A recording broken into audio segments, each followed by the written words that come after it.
إن الحمد لله نحمده ونستعينه ونؤمن به ونتوكل عليه ونعوذ بالله من شرور أنفسنا ومن سيئات أعمالنا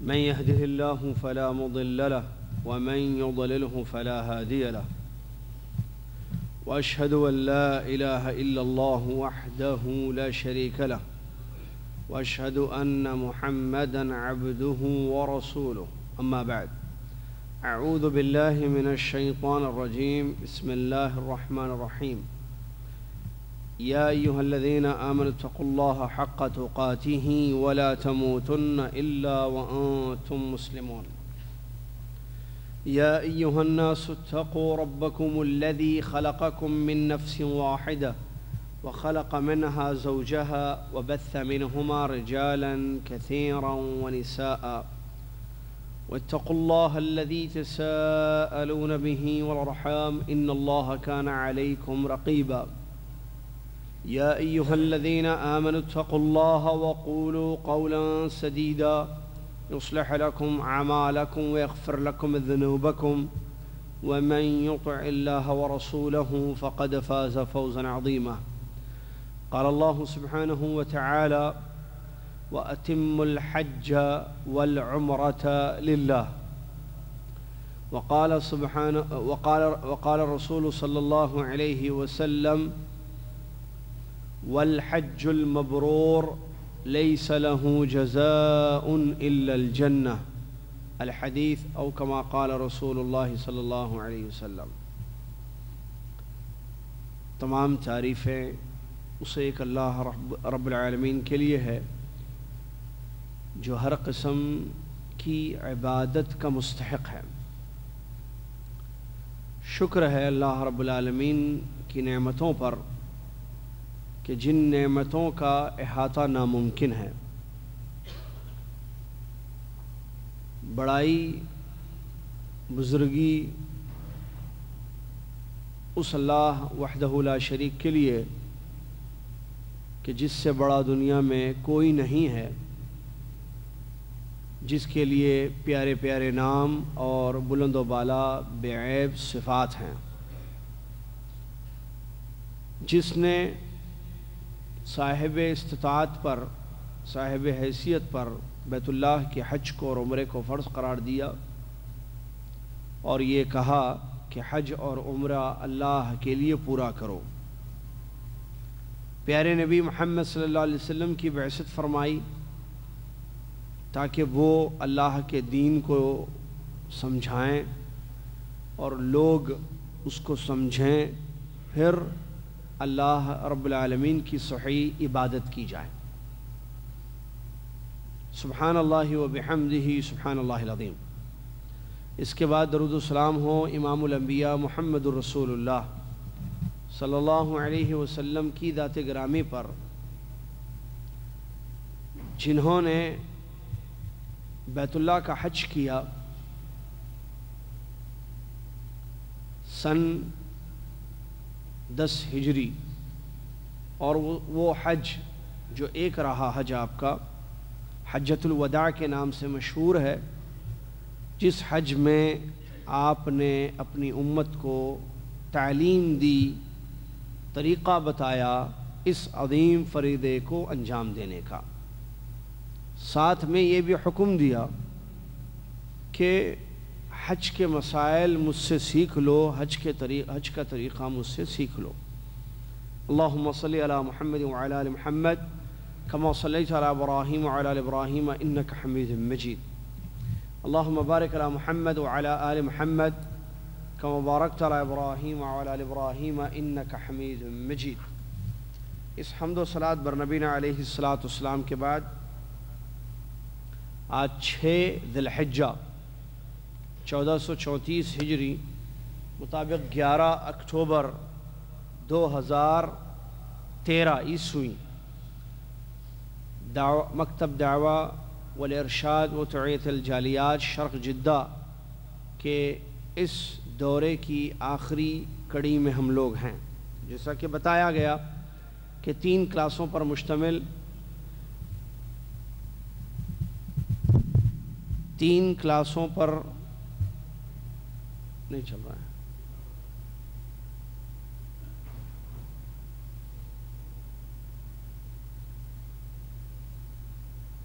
دیکھیں ذرا آواز کی.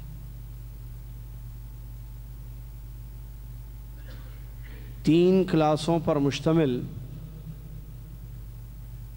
آج کا یہ دورہ ہوگا،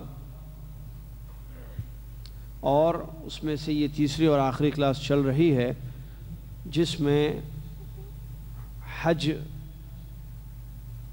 کے دوران یوم ترویہ اور یوم عرفہ اور ایام تشریق کے کام کیا ہوتے ہیں حج میں، ان کو بتا کر انشاءاللہ حدیث جابر رضی اللہ تعالیٰ عنہ کو سنایا جائے گا، جس حدیث شریف میں جابر رضی اللہ تعالیٰ عنہ نے پیارے نبی علیہ الصلاۃ والسلام کے حج کو بیان کیا ہے. تو معزز سامعین، یوم ترویہ 8 ذی الحجہ کو کہتے ہیں،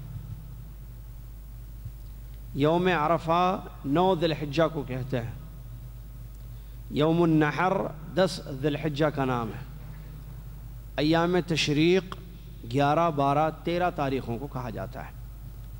ہر دن کے مختلف کام ہیں جو حدیثوں سے ثابت ہیں.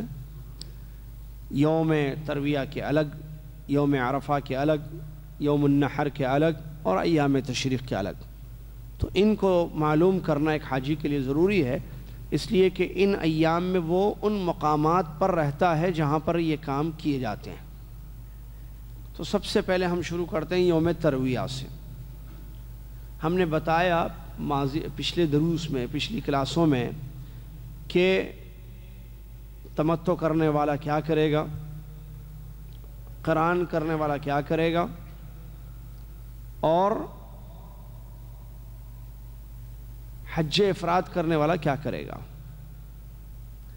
اب جب 8 تاریخ آ جائے گی، ہم نے بتایا تھا تمتع کا مطلب یہ ہوگا کہ وہ حج کے مہینوں میں عمرے سے فارغ ہو جائے. شوال، ذی القعدہ یا ذی الحجہ کے ابتدائی دن، 7 دن یا 10 دن جیسے کہ علماء نے کہا، بلکہ 7 دن، 8 تاریخ سے پہلے وہ عمرے سے فارغ ہو جائے. اشہر حج میں تو یعنی حج کے مہینے جو کہا گیا، تو اس کی تفسیر میں یہ ہے کہ حج کے مہینے ہیں کیا؟ شوال، ذی القعدہ، ذی الحجہ کے 10 دن. لیکن تمتع کرنے والا عمرہ کب کرے گا؟ 10 تک نہیں، 8 سے پہلے کرے گا. تمتع کرنے والا عمرہ شوال میں یا تو عمرے سے وہ حلال ہو جائے گا، اور اس کے بعد 8 تاریخ کو منا جائے گا اور وہ سارے کام کرے گا جو ابھی ہم بیان کرنے جا رہے ہیں. قران کرنے والا کیا کرے گا؟ قران کرنے والا چاہے وہ اپنے ساتھ جانور لے جائے یا نہ لے جائے، ہم نے بتایا تھا کہ قران کے لیے جانور لے جانا ساتھ شرط نہیں ہے. بغیر جانور لے جائے ہوئے بھی قران کیا جا سکتا ہے اگر 2 عبادتوں کی ایک ساتھ نیت کر لی جائے، عمرہ اور حج. اور یہاں یہ بات بھی ہم نے بتائی تھی، یاد ہوگا آپ کو، کہ اگر کوئی شخص قران کی نیت سے پہنچتا ہے مکہ، جانور نہیں ہے ساتھ، تو افضل یہ ہے، بہتر یہ ہے کہ وہ اپنے اس حج کو تمتع میں بدل لے. بات ہو چکی ہے اس کی، اور عمرے سے حلال ہو جائے. تو تمتع ہو جائے گا، حلال ہونے کا مطلب عمرے سے فارغ ہونا، اور یہ اس کے لیے زیادہ اچھا ہوگا. نہیں، اگر وہ قرانی کرنا چاہے کوئی بات نہیں، طواف اور سعی کر کے اپنے احرام پر باقی رہے گا، پھر 8 تاریخ کو منا جائے گا اور وہ کام کرے گا جو ہم بتانے جا رہے ہیں انشاءاللہ. افراد کرنے والے کا مسئلہ 2 چیزیں، یا تو وہ مکہ جائے، اگر وہ مکہ جاتا ہے تو طواف قدوم کر لے جو کہ سنت ہے، اور سعی کرنا چاہے اس کے بعد سعی کر لے، تو 10 تاریخ کے دن طواف افاضہ کے بعد سعی کرنے کی اس کو ضرورت نہیں ہوگی. نہیں، اگر وہ مکہ نہیں سیدھا مینا جانا چاہے مینا جا سکتا ہے افراد کرنے والا یہاں سے، اور وہ کام کرے گا مینا جا کر جس کا ذکر انشاءاللہ ابھی آ رہا ہے. اب مینا مینا کس کو کہتے ہیں؟ پیارے نبی علیہ الصلوۃ والسلام کی دور میں حدود مینا کے مقرر ہیں. ایک ایریا ہے جس کا نام مینا ہے، اور وہ ایریا، وہ علاقہ جس کا نام مینا ہے، وہ قیامت تک مینا ہی رہے گا. قیامت تک اس کا نام مینا ہی ہے. غور سے سنیے اور سمجھیے. سمجھانا کام میرا، سمجھنا کام آپ کا. مینا کے حدود ہیں جو آج بھی ایک آدمی آرام سے معلوم کر سکتا ہے. بورڈز لگائے گئے ہیں، بدایت مینا، نہایت مینا. مینا بھی بولتے ہیں، مونا بھی بولتے ہیں اس کو. ٹھیک ہے، عربی میں دونوں نام ہیں، مونا، مینا. تو مینا سٹارٹس ہیئر، مینا اینڈس ہیئر. یہ باؤنڈری پر جو ہے آپ کو نصب کیے گئے لوحات یا بورڈز نظر آئیں گے، وہی مینا ہے. اس کے بعد ہے مزدلفہ. بدایت مزدلفہ، نہایت مزدلفہ. مزدلفہ سٹارٹس ہیئر، مزدلفہ اینڈس ہیئر. دیکھا ہوگا جنہوں نے حج کیا ہے. تو وہ ایریا جو مزدلفہ کا ہے وہ مزدلفہ کا ہی ہے اور قیامت تک مزدلفہ کا ہی رہے گا. واضح؟ غور سے سنیے. اس کے بعد ہے عرفات. بدایت عرفہ، نہایت عرفہ. عرفہ سٹارٹس ہیئر، عرفہ اینڈس ہیئر. عرفہ یہاں سے شروع ہوتا ہے، عرفہ وہاں ختم. اس پر بھی بورڈ لگائے گئے ہیں حدود پر، باؤنڈری پر. تو وہی ہے عرفات، بدلے گا نہیں. تو مکہ کی جانب سے، مکہ سے اگر ہم جائیں گے تو پہلے مینا آئے گا، پھر آئے گا مزدلفہ، پھر آئے گا عرفات. عرفات کا علاقہ بڑا ہے، زیادہ ہے، بہت بڑا ہے. ٹھیک ہے، مینا مزدلفہ سے بھی عرفات کا زیادہ ہے. تو یہ تین جو ایریے ہیں یا حدود ہیں، یہ قیامت تک ہیں. ٹھیک ہے. اب آئیے، جو لوگ یوم الترویہ نکلیں گے،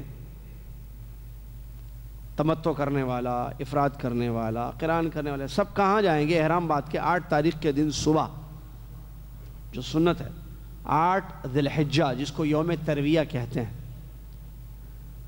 8 ذی الحجہ جس کو یوم ترویہ کہتے ہیں، اس دن حاجی احرام باندھیں گے حج کا اور جائیں گے مینا. کہاں جائیں گے؟ مینا، جس کی باؤنڈری ہے. اچھا، کچھ لوگ مزدلفہ جاتے ہیں اور وہاں بھی ٹینٹس ہیں. ایکسٹینڈڈ مینا، نیو مینا، ایچ بلاک، 3 نام ہے نا اس کے. میں کلیئر کر رہا ہوں، سمجھا رہا ہوں، آپ سمجھیے. ایکسٹینڈڈ مینا، ایچ بلاک، یا تیسرا کیا ہے؟ نیو مینا. نیو مینا، ایکسٹینڈڈ مینا، یہ علماء نے نہیں کہا ہے، پبلک بولتی ہے. علماء نے جو فتویٰ دیا ہے کہ یوم ترویہ 8 تاریخ کے دن حاجی ایچ بلاک میں رہ سکتا ہے. ایچ البتہ فیت ہا اس کا نام ہے، وہ ہے مزدلفہ، اس میں کوئی شک نہیں ہے. لیکن لوگ نام بدلتے ہیں، آپ کو پتہ ہے. تو لوگوں نے کہا ہے ایکسٹینڈڈ مینا. اب یہ ایکسٹینڈڈ مینا انگلش لفظ ہے، فتویٰ عربی میں دیا گیا ہے. اور اس فتوے کے ٹرانسلیشن میں اگر کسی نے ایکسٹینڈڈ مینا لکھ دیا ہے تو وہ ٹرانسلیشن کا مسئلہ ہے. کیونکہ میں آپ کو بتاؤں، وہ مزدلفہ ہے، مینا نہیں ہے. اس لفظ کی وجہ سے جو غلط فہمی ہوئی ہے لوگوں کو، وہ میں کلیئر کرنا چاہ رہا ہوں آپ سے. ایکسٹینڈڈ مینا کا مطلب، یا نیو مینا بعض لوگ کہتے ہیں. کیا آپ نے وہاں بورڈ دیکھا ہے نیو مینا کا، ایکسٹینڈڈ مینا کا؟ ایچ بلاک کا بھی بورڈ نہیں ہے. ہاں، بلاک بولتے ہیں، یہ ہے وزارت الحج میں کہ یہ فیت ہا ہے، یہ علاقہ ہا کا، ایچ ایریا ہے. جو کہاں ہے؟ مینا میں ہے یا مزدلفہ میں؟ یا مینا میں یا مزدلفہ میں. نیو مینا ہے ہی نہیں. اولڈ مینا نیو مینا کہاں سے آ گیا بھائی؟ یہ کہاں سے لائے؟ یہ تو صرف ایک دوسرے کو سمجھانے کے. آپ کا ٹینٹ کہاں ہے؟ ہمارا وہ نیو مینا میں ہے. آپ کا ٹینٹ کہاں ہے؟ ہمارا وہ اولڈ مینا میں ہے. ایسے بولتے ہیں سمجھنے کے لیے. لیکن مینا مینا ہے، مزدلفہ مزدلفہ ہے، عرفات عرفات ہے. بدلے گا؟ کس نے مقرر کیا یہ حدیں؟ محمد الرسول اللہ صلی اللہ علیہ وسلم نے. قیامت تک وہی مینا ہے جو محمد صلی اللہ علیہ وسلم کے زمانے میں مینا تھا. ایکسٹینڈڈ مینا کا مطلب کیا سمجھا جاتا ہے کہ سعودی گورنمنٹ نے یا یہاں کے لوگوں نے مینا کی حدیں بڑھا دیں. ایکسٹینڈ کس کو کہتے ہیں انگریزی میں؟ ایک چیز کو زیادہ کرنا، ایکسٹینڈ کرنا، بڑھانا. غلط لفظ. ایکسٹینڈڈ یعنی اس کو حد کو جو ہے اتنا تھا تو اس کو بڑا کر دیے. غلط. یہ علماء کا فتویٰ نہیں ہے، نہ سعودی گورنمنٹ نے یہ کام کیا ہے، نہ یہاں کے لوگوں نے یہ کام کیا ہے. نیو مینا ایکسٹینڈ نہیں ہے، غلط ہے، ایکسٹینڈ ہوا نہیں ہے. ٹھیک ہے، بات کو سمجھیں. اور پھر کہتے ہیں دیکھو ان کی مرضی، جس کو چاہے بڑھا دیں، جس کو چاہے کم کر دیں. کس نے کہا بڑھایا ہے؟ کہاں سے ثبوت ملا آپ کو؟ یہ ایک دلیل نہیں ہے اس کی کہ ان لوگوں نے بڑھایا. کیسے بڑھائیں گے بھائی؟ فتویٰ دیا ہے، اور وہ فتویٰ میں بتاؤں گا. علماء کا فتویٰ ہے کہ وہاں مزدلفہ میں مینا کی نیت سے رہ سکتا ہے.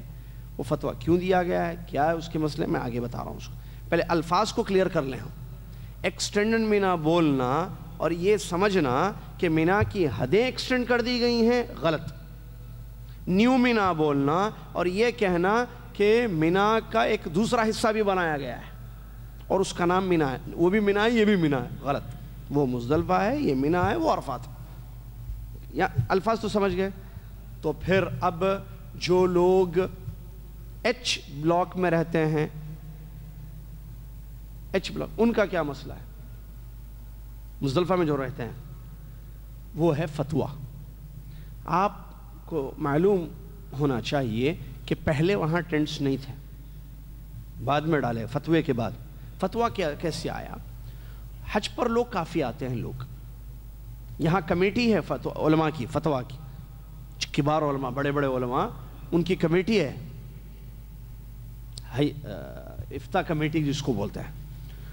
علماء نے بیٹھ کر کتاب و سنت کی روشنی میں غور کیا اس مسئلے پر کہ حاجی زیادہ آ رہے ہیں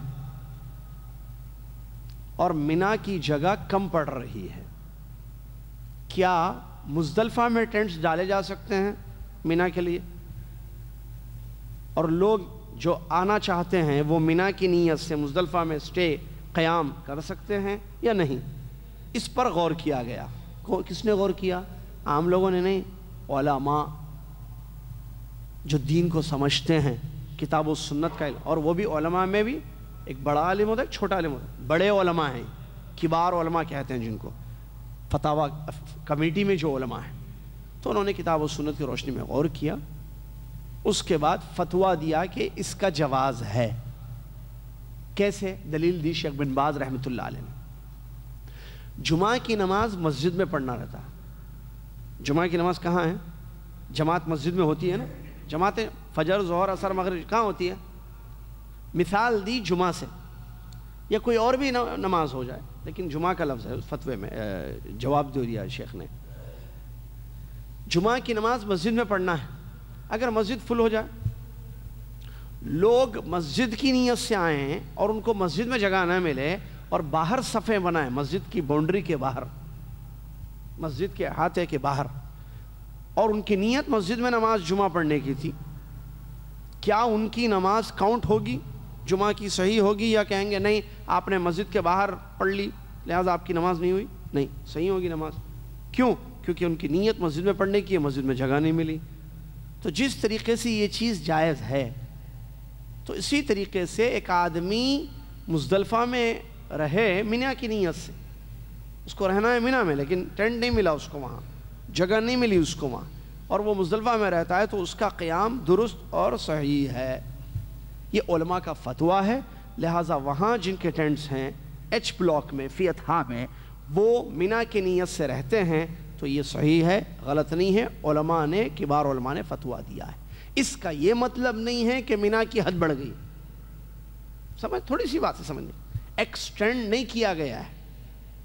جیسے ایک آدمی جو ہے وہاں رہتا ہے، نماز پڑھتا ہے مسجد کے باہر پڑھتا ہے، حرم میں نماز پڑھنا ہے، مسجد حرام میں 1 لاکھ کا ثواب ہے. صفیں وہاں تک گئی, روڈ تک. مسجد میں جو ہے باہر پڑھ رہے ہیں لوگ, بہت باہر دور دور تک پڑھ رہے ہیں. ان کی نماز 1 لاکھ کی نماز نہیں ہوئی.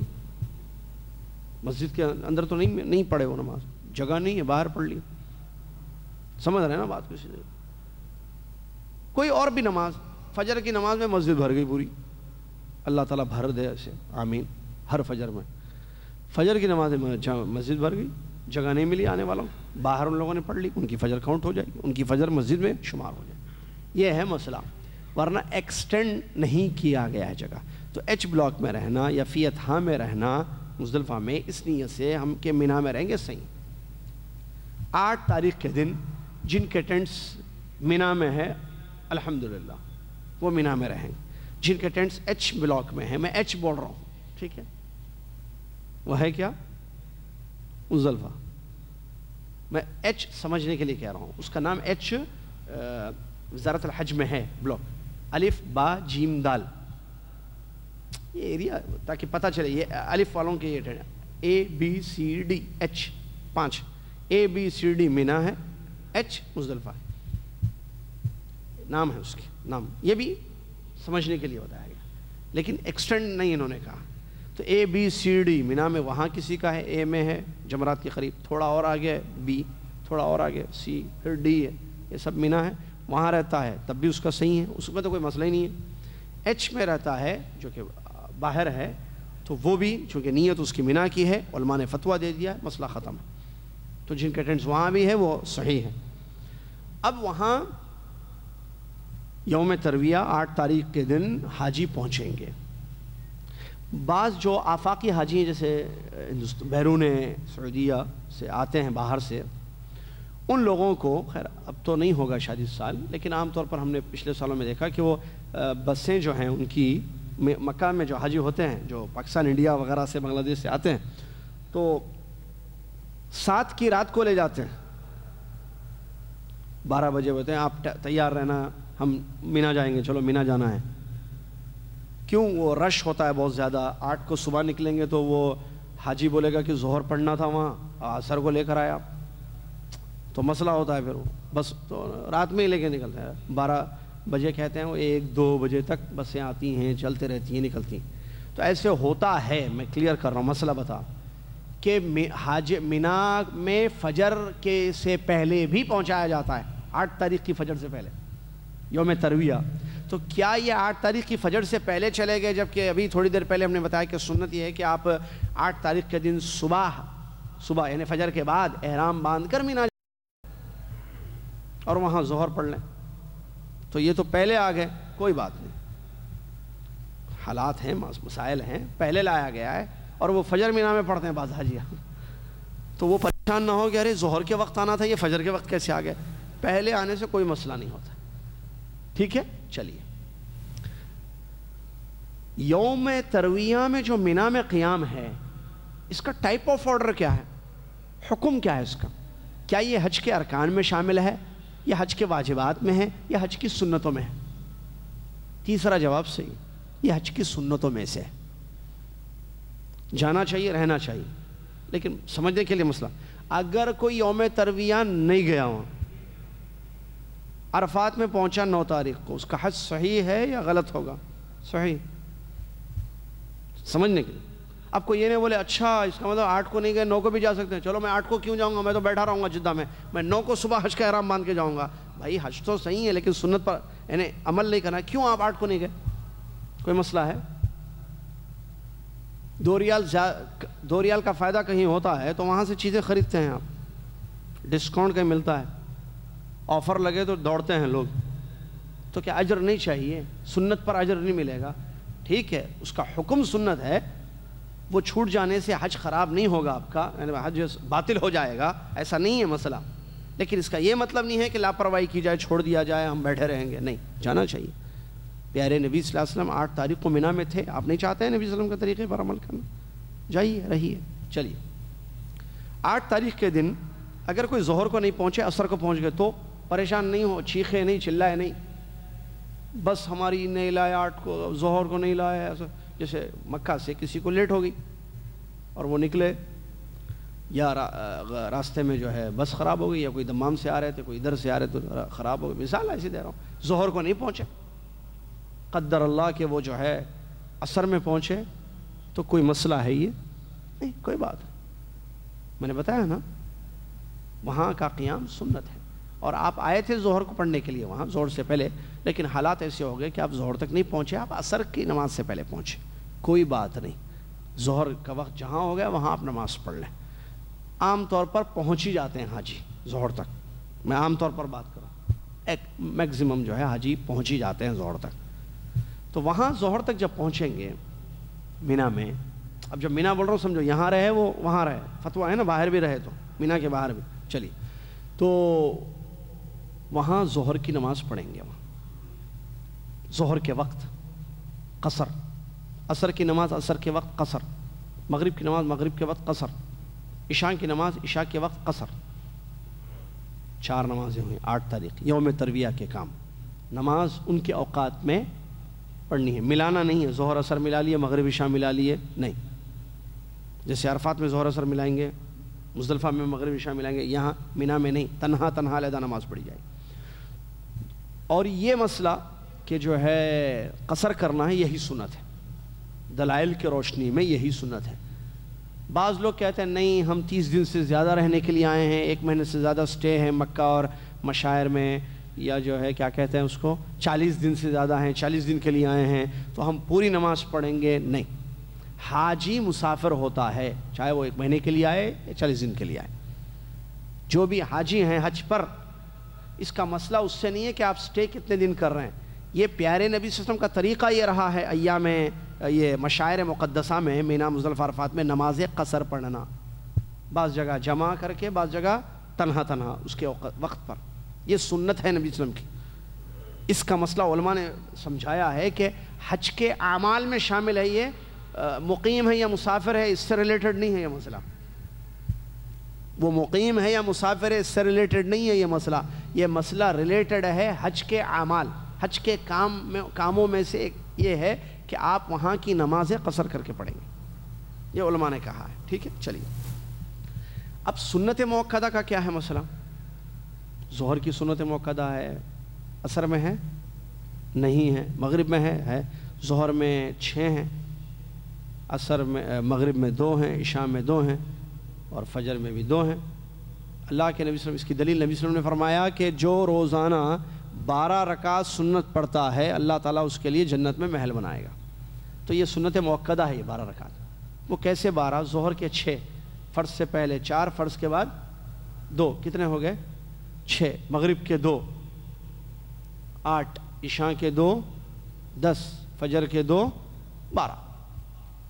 پیارے نبی صلی اللہ علیہ وسلم سنت موقدہ ترک کرتے تھے، لہٰذا آپ صلی اللہ علیہ وسلم نے اس حج کے سفر میں بھی سنت موقدہ کو ترک کیا تھا، لہٰذا ہم ترک کریں گے۔ نفل جتنی چاہیں آدمی پڑھ لے، وتر اور فجر کی 2 رکعت سنت پڑھنا ہے، مینا میں بھی مزدلفہ میں بھی، بس وہیں عرفات میں تو نہیں ہوتے نا، نہ فجر کے وقت ہوتے ہیں نہ عشاء کے وقت ہوتے ہیں، مینا اور مزدلفہ میں کیا کہتے ہیں فجر کی 2 رکعت سنت موقدہ اور وتر عشاء کے بعد کی پڑھنا ہے، سنت ہے۔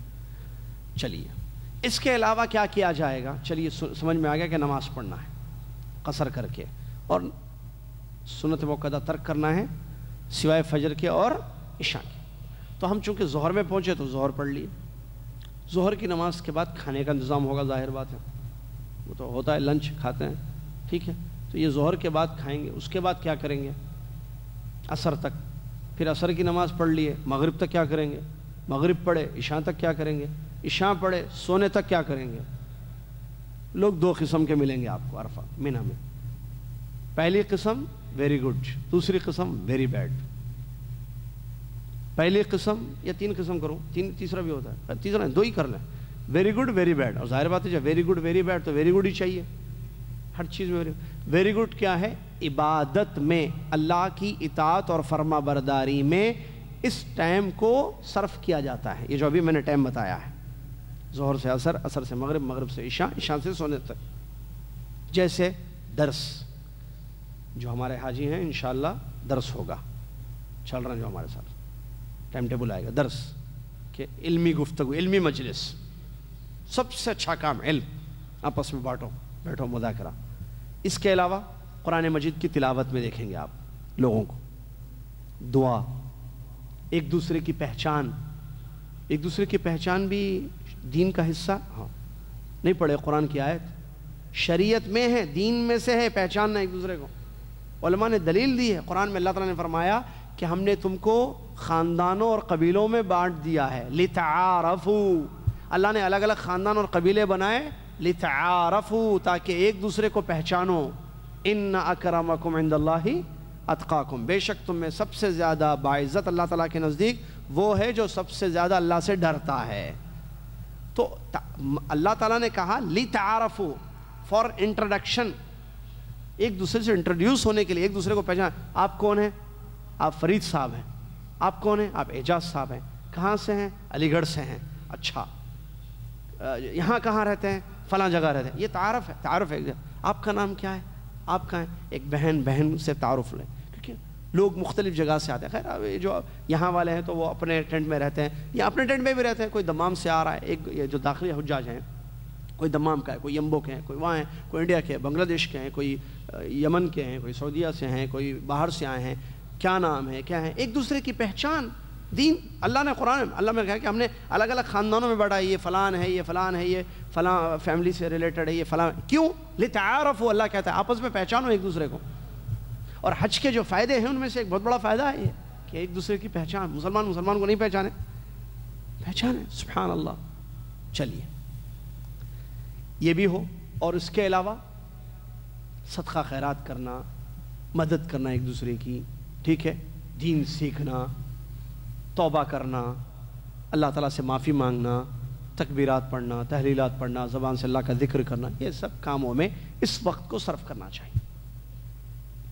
کھانا جو حلال ہے، اس کے علاوہ چائے پینا بھی حلال ہے، عصر کے اور مغرب کے بیچ میں چائے، کافی، ٹھیک ہے، حلال چیزیں ہیں۔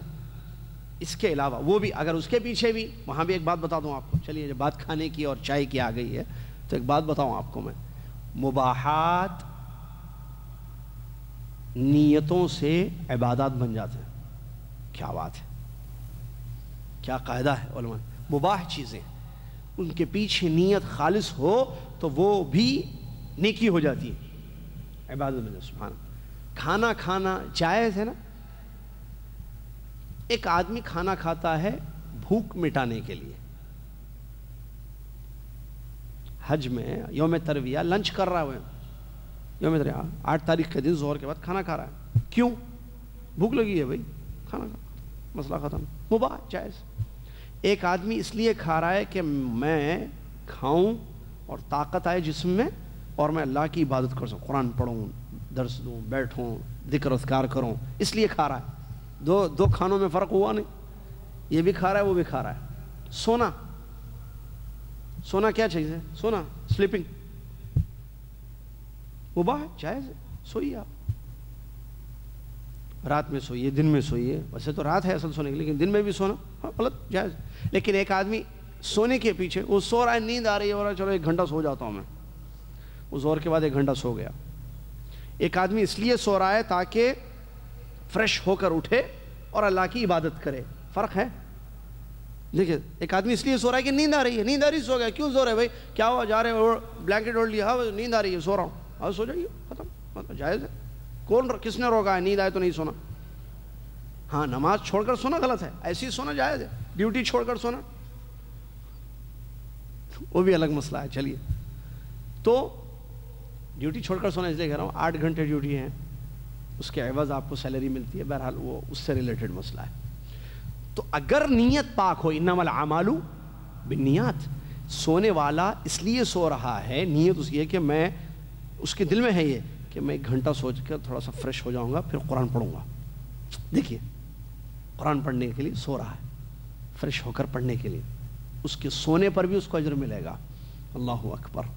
یہ ہے، اس کی دلیلیں بھی ہیں۔ پیارے نبی صلی اللہ علیہ وسلم جو ہے، کچھ لوگ مدینہ میں تھے، تبوک میں نبی صلی اللہ علیہ وسلم نے صحابہ سے فرمایا، تبوک میں تمہارے کچھ بھائی مدینہ میں ہیں، ٹھیک ہے، تم جہاں جہاں اللہ کے راستے میں لڑنے کے لیے جا رہے ہو، تبوک میں جہاں جس علاقے میں اجر میں تمہارے ساتھ شریک ہیں اور وہ مدینہ میں ہیں، وہم بالمدینہ۔ صحابہ نے فرمایا ہاں ہم لڑنے کے لیے نکلے، ہم یہاں جو ہے جد و جہد کر رہے ہیں، محنت کر رہے ہیں، اور وہ لوگ مدینہ میں بیٹھے ہوئے ہیں اور اجر میں برابر ہے ہمارے ساتھ، یعنی ہمیں جو اجر ملے گا اس لڑائی کا، اس جد و جہد کا، اس محنت کا، اس قربانی کا، اس اجر میں وہ ہمارے بھائی جو مدینہ میں سو رہے ہیں، گھر میں بیٹھے ہوئے ہیں، ان کو اجر ملے گا۔ سمجھ میں نہیں آیا؟ پیارے رسول نے فرمایا کہ ہاں حبسہم العذر، مجبوری نے ان کو روکا ہوا ہے۔ اللہ اکبر، اللہ اکبر، کیا دین ہے اللہ۔ نیت کریں آپ نیکی کی، مجبوری نے روکا ہے ان کو۔ وہ بھی لڑنے کے لیے آنا چاہتے تھے آپ کے ساتھ اے صحابہ، لیکن ان کے ساتھ کچھ مجبوریاں تھیں، بوڑھے ماں باپ یا بیمار لوگ، عورتیں، بچے وغیرہ، تو اس وجہ سے ان کو وہاں رہنا پڑا۔ اجر میں نیت کی وجہ سے شریک ہو گئے وہ۔ انما الاعمال بالنیات وانما لکل امرئ ما نوی، اعمال کا دار و مدار نیتوں پر ہوتا ہے، جو نیت انسان کرے اللہ تعالیٰ وہ اس کو بدلہ دیتا ہے۔ سمجھ میں آ گیا نا؟ اسی طریقے سے ایک دوسری مثال بھی اگر چاہے تو دے دوں، ایک حدیث اچھی ہے، نبی صلی اللہ علیہ وسلم نے فرمایا، اچھی حدیث ہے، بہت پیاری حدیث ہے، نبی صلی اللہ علیہ وسلم نے فرمایا آدمی جب بیمار ہو یا مسافر ہو، آدمی جب بیمار ہو یا مسافر ہو تو اللہ تعالیٰ فرشتوں سے کہتا ہے میرے اس بندے کے لیے وہ سارے کام لکھو جو وہ صحت کی اور اقامت کی حالت میں کرتا تھا۔ نہیں سمجھے شاید؟ ارے میں اتنی خوشی سے سنا ہے، حدیث کتنی بڑی ہے۔ اذا مرض العبد او سافر، یا اذا سافر العبد او مرض، اذا مرض العبد او سافر، حدیث کیا، جب بندہ کوئی بھی آدمی یا عورت بیمار ہو جائیں یا مسافر ہوں، سفر پر نکل گئے، جاتے ہیں نا سب، کسی کنٹری کو گئے کسی، اور یا بیمار ہو گئے، تو اللہ تعالیٰ فرشتوں سے کہتا ہے یہ جب اپنے شہر میں رہ کر جو نفل عبادتیں جو کرتا تھا اب سفر کی وجہ سے نہیں کر پا رہا ہے، تو وہ ساری چیزیں لکھو اس کے لیے۔ یا بیمار ہو گیا، صحت مند جب صحت سے تھا وہ، تو صحت کی حالت میں جو کام کرتا تھا، جیسے قرآن زیادہ پڑھتا تھا، نفلیں کرتا تھا، فلاں فلاں، یا روزے رکھتا، وہ سارے اعمال جو وہ صحت میں کرتا تھا، بیماری مجبوری ہو گئی جس کی وجہ سے وہ نہیں کر پا رہا ہے وہ اعمال، وہ سارے اعمال لکھو اس کے لیے، کیونکہ یہ بیمار ہے۔ سمجھے یا نہیں سمجھے بھائی؟ کچھ سر ہلے، کچھ خاموش ہیں، سمجھ میں نہیں آ رہا۔ اچھی چیز ہے بھائی، یہ اور سے سنیں گے تو سمجھ میں آئے گا۔ 2 مرتبہ بولا، ابھی کیا بولوں گا؟ چلیے آگے، جو نہیں سمجھے بعد میں اکیلے میں سمجھ لیں۔ وہ حدیث وہ سفر اور اقامت والی کیا ہے سمجھائیے۔ تو اس سے معلوم ہوا کہ بھائی ایک آدمی کو سفر پر وہ اجر مل رہا ہے جو وہ عام زندگی میں کرتا تھا، جو اپنے بستی میں شہر میں تھا۔ ایک آدمی کو بیماری میں وہ اجر مل رہا ہے جو وہ صحت کی حالت میں کرتا تھا۔ کیوں؟ کیونکہ نیت یہ کام کرتی ہے۔ اب وہ سفر اس کی مجبوری ہے، بیماری اس کی مجبوری ہے، جس وجہ سے وہ نہیں کر رہا ہے، لیکن کرنے کے برابر اجر اس کو مل رہا ہے۔ تو یہ ہے مسئلہ۔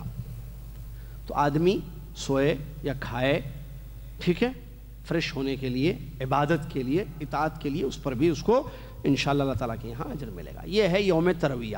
4 نمازیں ہوئیں، اگر کوئی پڑھ سکتا ہے سنت کے مطابق بہت اچھے، یا 3 ہو گئیں، لیٹ پہنچا، بہرحال وہ رات میں سو جائے گا وہاں، صبح اٹھیں گے انشاءاللہ،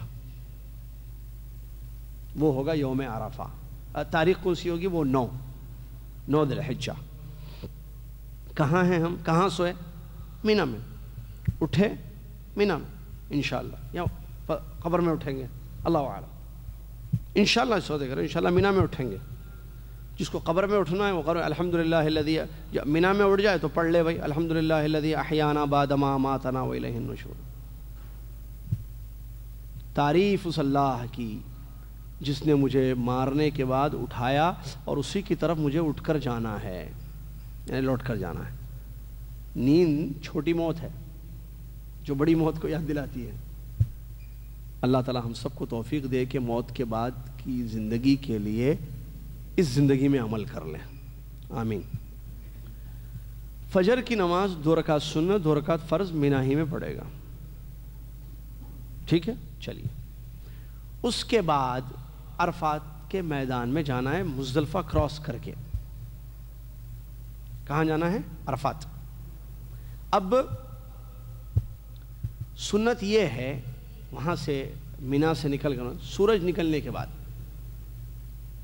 عرفہ کی طرف روانگی۔ یہ یوم عرفہ ہے، بہت بڑا دن ہے۔ اللہ جزائے خیر دے مملکہ کو، انہوں نے ٹرین کا انتظام بھی کر دیا ہے پچھلے کچھ سالوں سے، تقریباً 3 جہاں تک مجھے آ رہا ہے 3 سال یا 4 سال سے اس سلسلہ چل رہا ہے ٹرین کا، اس سال بھی ہے الحمدللہ۔ کچھ لوگ ٹرین سے، کچھ لوگ بس سے، کچھ لوگ کاروں سے، گاڑیوں سے، کچھ لوگ پیدل بھی، بہرحال جو جیسے جیسے جانا چاہے یا جا سکتا ہے، جانا چاہے نہیں جا سکتا ہے، وہ عرفات پہنچ جائے مزدلفہ سے گزر کر۔ ٹرین بھی مزدلفہ سے گزرتی ہے، اور کیا کہتے ہیں بسیں، گاڑیاں، آدمی بھی۔ عرفات کا پتہ لگا لیں، عرفات میں پہنچے وہ اور جاتے ہی عرفات، لیکن ایسا نہ ہو کہ وہ عرفات کی باؤنڈری سے باہر ہے، ورنہ مسئلہ ہے پھر۔ اگر باہر ہے تو کیا کریں گے بتا دیجئے، پوچھ لیں بھائی ادا عرفہ، لا لا معافی عرفہ، گدام رو۔ اچھا کس کو بھی نہیں پوچھنا، کس سے پوچھنا وہ بھی معلوم ہے نا، دین کے مسئلے کس سے پوچھنا، ہر داڑھی والے سے، علماء سے، علماء سے دین کے مسئلے پوچھنا۔ راستوں کے مسئلے کس سے پوچھیں گے، وہاں جو پولیس کام کر رہی ہے، یہاں جو لڑکے سعودی جو ہے جو گائیڈ ہیں وہاں پر کام کر رہے ہیں، ان لوگوں سے پوچھیے۔ حاجی سے پوچھیں گے وہ بولے گا ادھر جاؤ، وہ خود نہیں آیا، اس کو نہیں معلوم ہے، ادھر عرفات ہے وہ ادھر بھیجے گا آپ کو، پھر ادھر جاتا ہے، پھر گھوم کر ادھر ہے۔ لوگ ایسے پریشان ہوتے ہیں، بولتے ہیں بھائی گروپ کی شکل میں جاؤ، ساتھ ایک ڈھنگ سے جاؤ، ولی الامر کی اطاعت کرو تو ساری چیزیں صحیح ہوتی ہیں۔ لیکن نہیں، میں بوریا بستر نکلا، میں اکیلا چلا حج پر، وہ ادھر ادھر سے پہاڑوں سے ادھر ادھر سے جاتا ہے تو وہ گھومتا رہتا ہے، وہ سمجھ رہے ہیں نا بات کو، وہ گھومتا ہی رہتا ہے وہ۔ چلیے اللہ اسے گھمانے سے محفوظ رکھے ہم سب کو۔ عرفات میدان میں پہنچنا ہے، ٹھیک ہے۔ عرفات میں پہنچے، کب پہنچے؟ کوئی 10 بجے پہنچتا ہے، کوئی 10 بجے۔ مجھے یاد ہے ہم جو ہے فجر کی نماز کے بعد بھی پہنچے تھے، طالب علم کے دور میں، بولے یلا فجر کی نماز کے بعد چلو وہاں لوگوں کو، اس وقت پرانی بات میں بتا رہا ہوں، ہمارے شیخ ہمارے استاد لے گئے ہمیں فجر کی نماز کے فوراً بعد، بولے یلا ہم چلے، وہ ٹھیک ہے ہم کو لوگوں کو جو ہے وہاں عرفات میں درس دینا ہے، لوگ آئیں گے تو چلے گئے، پہلے ہی پہنچ گئے۔ تو کوئی پہلے پہنچے، کوئی بعد میں پہنچے، کوئی مسئلہ نہیں، کبھی بھی پہنچے۔ وہاں جا کر جو ہے ظہر اور عصر ایک اذان 2 اقامت کے ساتھ قصر کر کے پڑھنا ہے۔ یہ ہے پیارے نبی محمد رسول اللہ صلی اللہ علیہ وسلم کی سنت۔ کیا مطلب؟ اذان ہوگی خیمے میں اگر آپ ہیں، نہیں آپ مسجد میں ہیں، کیا نام ہے مسجد کا؟ نمیرہ، اس مسجد میں ہے یا خیمے میں ہے، ٹھیک ہے، یہی بہتر ہے، ادھر ہے، روڈوں پہ رہنے سے کتنے مسئلے ہوتے ہیں دیکھیے۔ تو وہاں اذان ہوگی، ایک اذان دی جائے گی، اقامت ہوگی، اس کے بعد ظہر کی نماز 2 رکعت پڑھیں گے، پھر اقامت کہی جائے گی عصر کی نماز کے لیے، عصر کی نماز 2 رکعت پڑھ لیں گے، ہو گیا۔ جو مسجد نمیرہ میں ہے وہاں بھی یہی ہوتا ہے، وہاں خطبہ بھی ہوتا ہے۔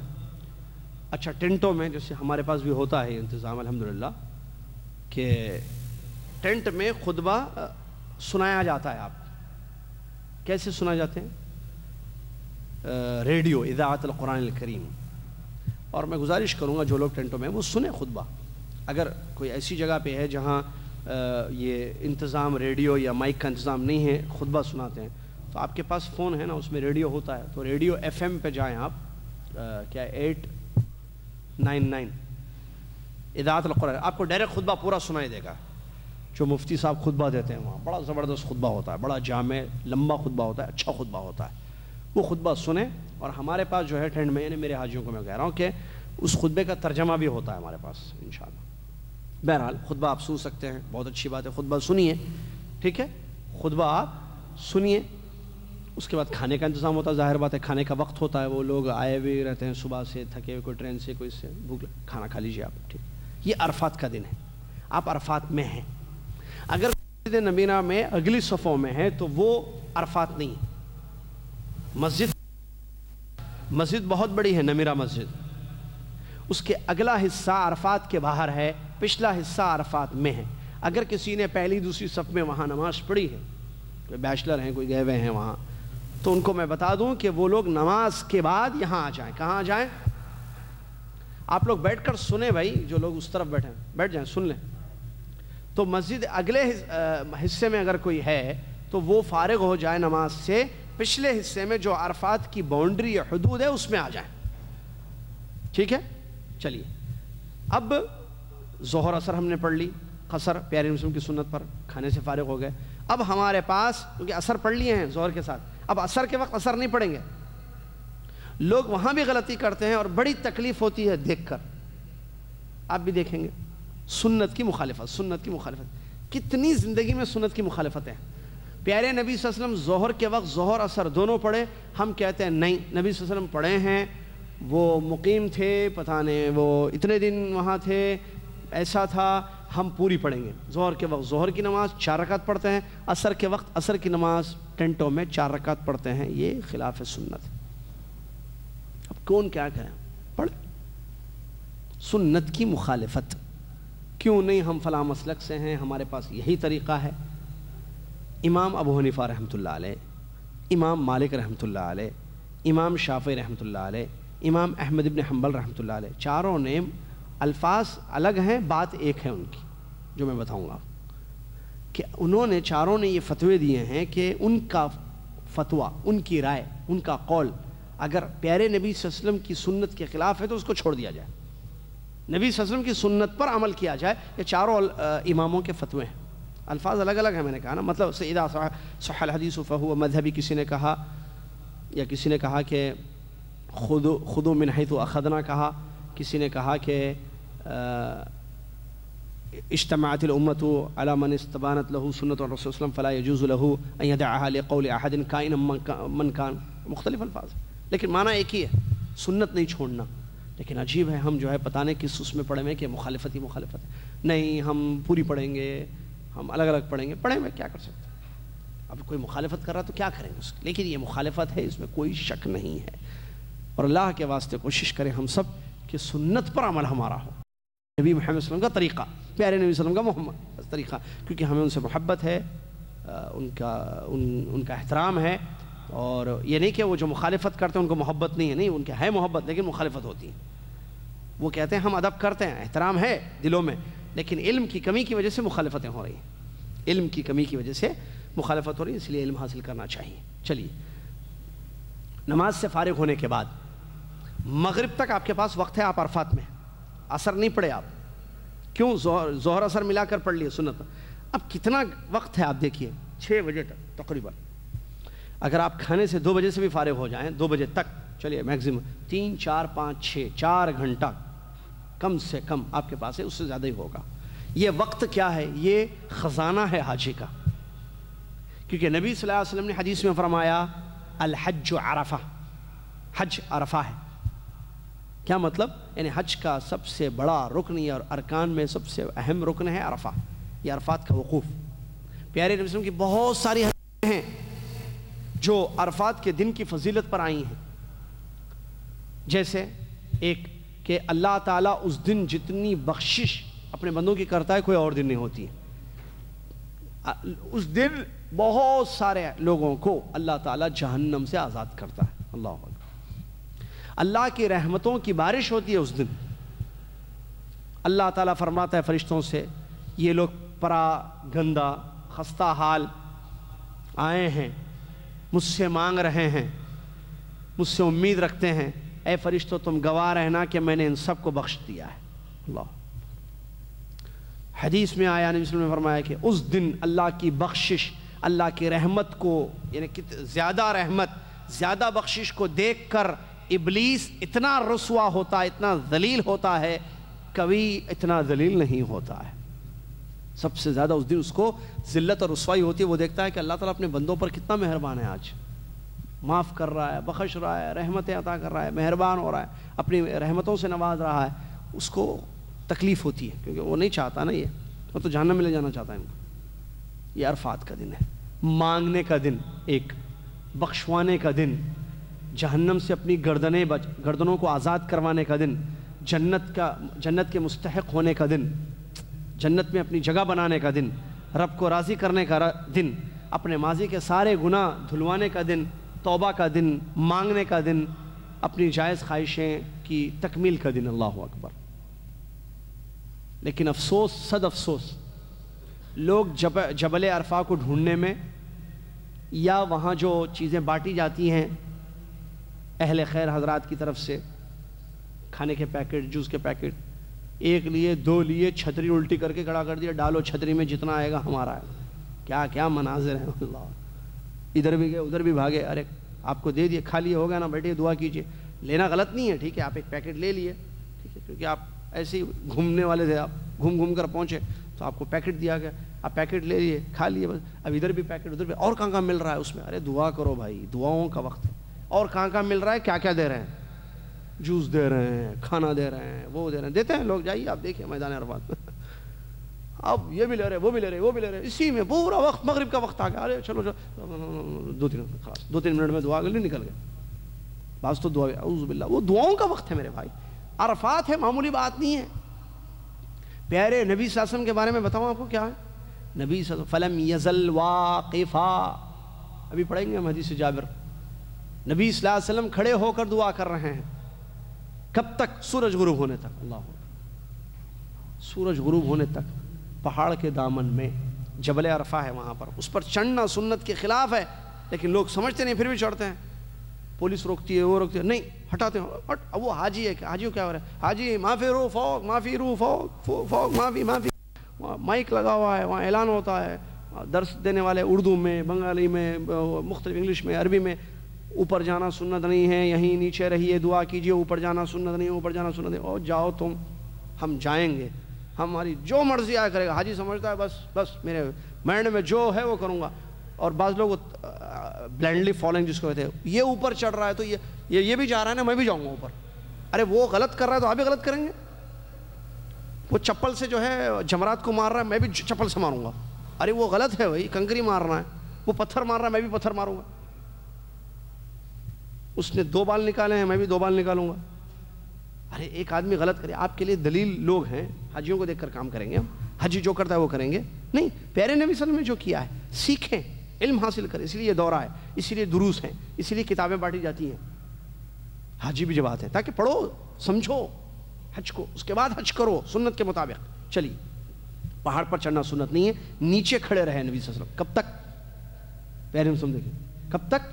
سورج غروب ہونے تک، لہٰذا اگر کوئی کھڑے ہو کر دعا کرتا ہے عرفات میں اپنے ٹینٹ میں، اچھا ہے، لیکن ظاہر بات ہے پورا تو نہیں کھڑا ہو سکتا، جتنا کھڑا رہ سکتا ہے، جو کھڑا نہیں رہ سکتا، کھڑے ہو کر دعا نہیں کر سکتا، بیٹھ کر کرے، کوئی بات نہیں، لیکن دعا کرے، دعا کرے، خوب دعا کرے، ٹھیک ہے۔ اور دعا یہ میں نے جیسا کہ مانگنا ہے، ہم سب کی اپنی ضرورت، ہم سب فقیر ہیں، محتاج ہیں اللہ کی، اللہ نے قرآن میں فرمایا انتم الفقراء الی اللہ واللہ هو الغنی الحمید، اے لوگو تم سب اللہ کے محتاج ہو اور اللہ غنی ہے اور تعریفوں والا ہے، ہم سب کی ضرورتیں حاجتیں ہیں، تو آپ مانگیے، وہاں اللہ کی تعریف کیجیے، اللہ کی دعا جب کریں گے، عرفات میں دعائیں ہوں گی، دعائیں زیادہ ہوتی ہیں وہاں، دعائیں زیادہ کرنا چاہیے، تنہائی میں جائیے، ٹینٹ میں کسی کونے میں کھڑے رہ جائیے، جا کر دعا کیجیے، اب اللہ کی تعریف کیجیے، اللہ کی بڑائی بیان کیجیے، اللہ کی حمد بیان کیجیے، اللہ کا شکر ادا کیجیے، پیارے نبی صلی اللہ علیہ وسلم پر درود پڑھیے، اور اپنے لیے، اپنے والدین کے لیے، اپنی بیوی بچوں کے لیے،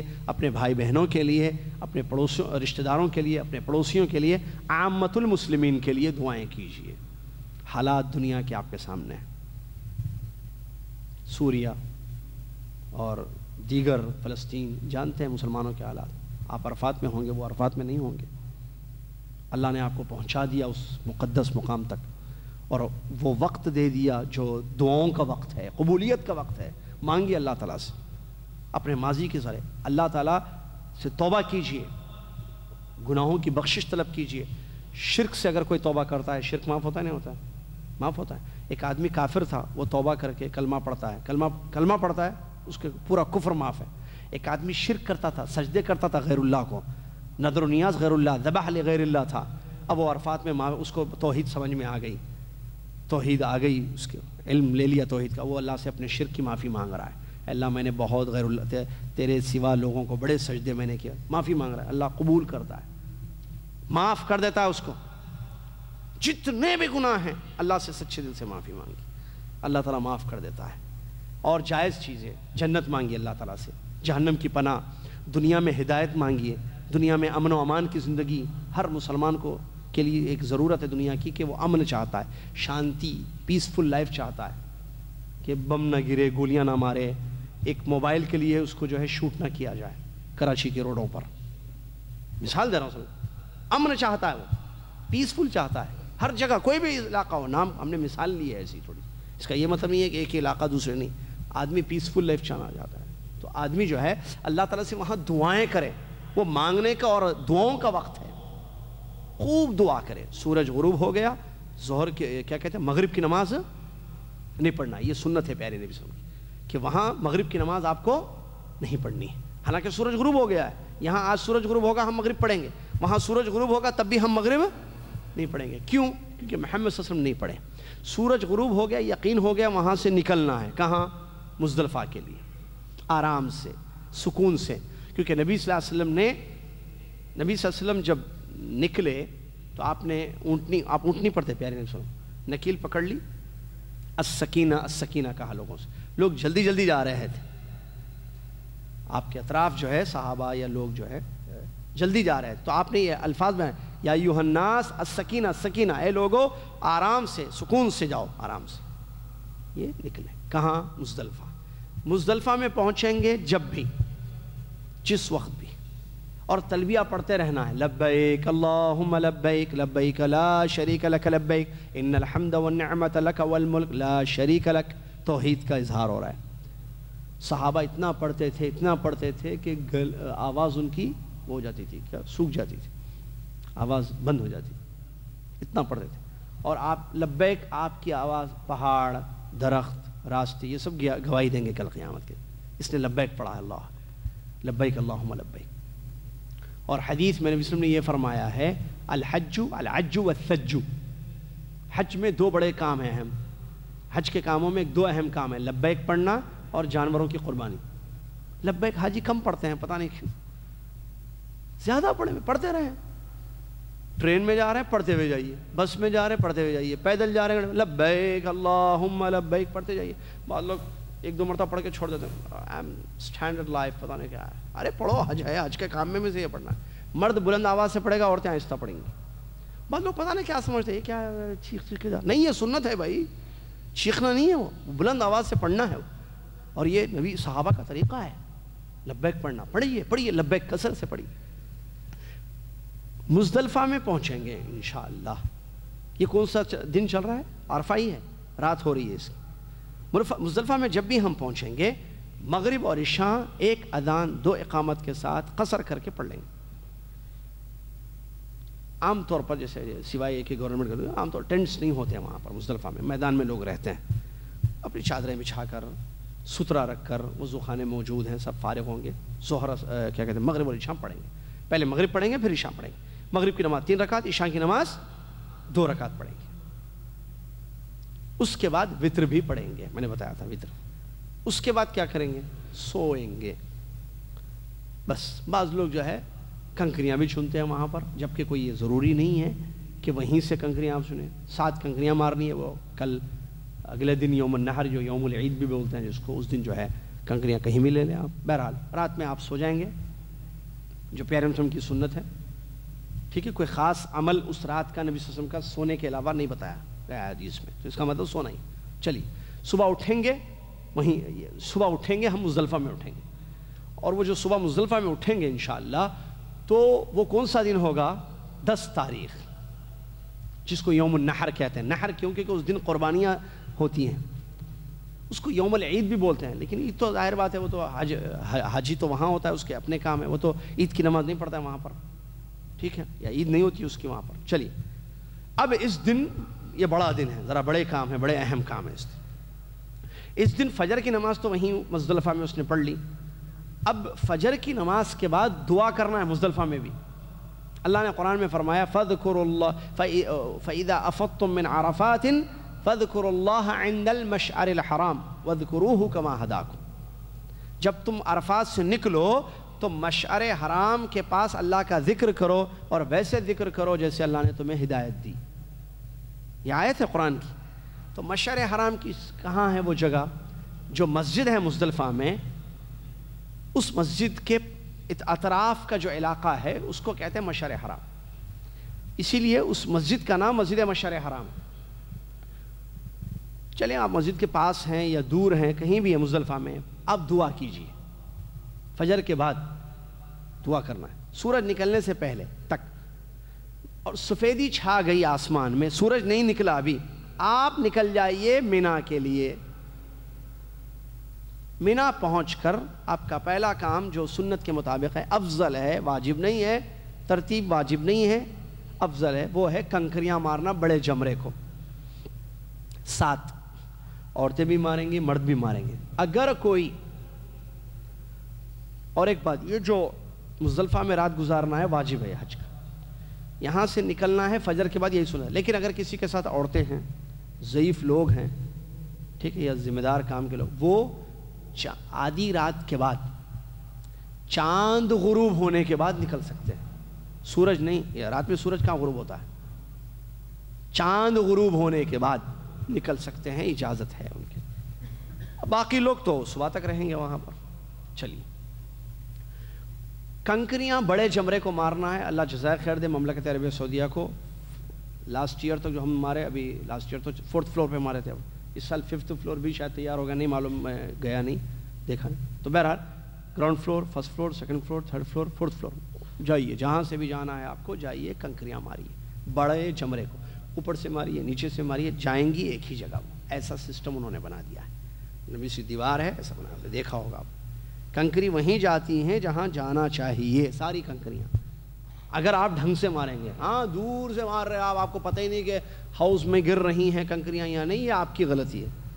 میں نے دیکھا نا، میں پچھلے سال کی میں بتا رہا ہوں، اس سے پہلے والے سال بھی، 2 سال پہلے بھی آسانی سے مارے سب، پچھلے سال تو اور آسانی سے مارے، اب اس سال تو اور لگا دیجئے، کوئی شک نہیں ہے اس میں، ٹھیک ہے؟ تو کوئی ٹینشن نہیں، آرام سے مارنا، کنکریاں ہیں۔ اچھا، کنکریوں کو دھونا سنت کے خلاف ہے، وضو کر کے مارنا کیا سنت ہے؟ ایسا کچھ بھی نہیں ہے، وضو میں ہے نہیں ہے کوئی مسئلہ، کنکریاں مارنا، ان کنکریوں کو دھونا ہے نہیں، اور کنکری مارنا یا پتھر چپل مارنے ہیں، پتھر چپل نہیں ہے، کنکریاں مارنا ہے۔ پیارے نبی صلی اللہ علیہ وسلم نے کنکریاں ماری ہیں اتنی اتنی چھوٹی، جو چنے کا دانہ آپ نے دیکھا ہے تقریباً وہ سائز ہوتا ہے۔ اور کیا ہے طریقہ مارنے کا؟ کہ اللہ اکبر اللہ اکبر اللہ اکبر ہر کنکری پر۔ اگر آپ کے ساتھ کوئی ایسے ضعیف لوگ تھے جو سانس کا پرابلم، بیمار یا پریگننٹ عورتیں ہیں جو نہیں چل سکتی ہیں وہاں پر، یا نہیں جا سکتی ہیں، یا جو پیروں سے معذور ہیں، وہ اگر حاجی آپ کے ساتھ، آپ اپنی کنکریاں مارنے کے بعد ان کی بھی مار سکتے ہیں۔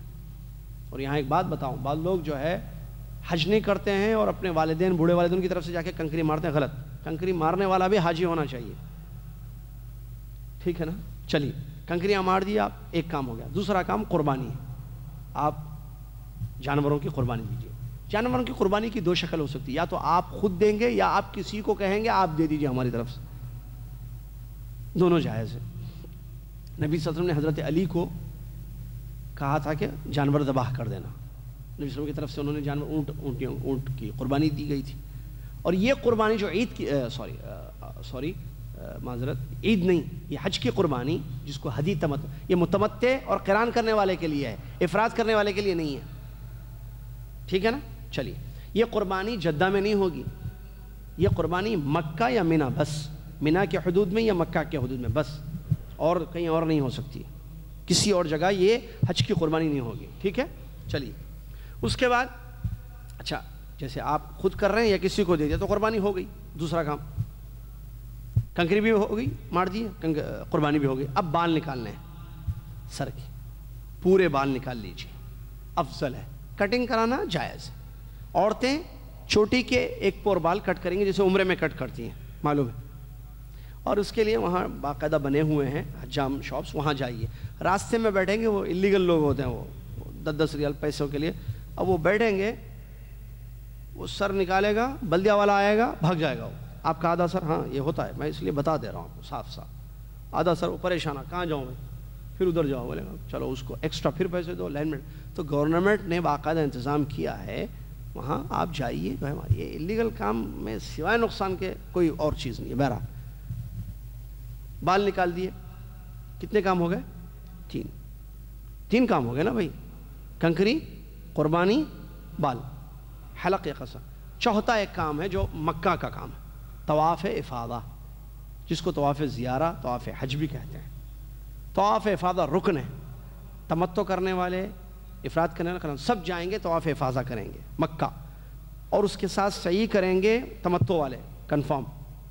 قران اور افراد والا اگر شروع میں مکہ نہیں گئے یا طواف نہیں صحیح نہیں کیے تو وہ بعد میں کریں گے، اس دن کریں گے. اگر افراد کرنے والا پہلے کر لیا تھا طواف قدوم کے بعد تو وہ پھر صحیح نہیں کرے گا. چلیے یہ حج کی صحیح کہتے ہیں، یہ بھی ارکان میں سے ہے، یہ نہیں ہوگا تو حج نہیں ہوگا. ٹھیک ہے. واپس جو ہے، اچھا واپس آنے سے پہلے ایک ضروری بات بتاؤں جو بہت سارے لوگ تعجب کرتے ہیں.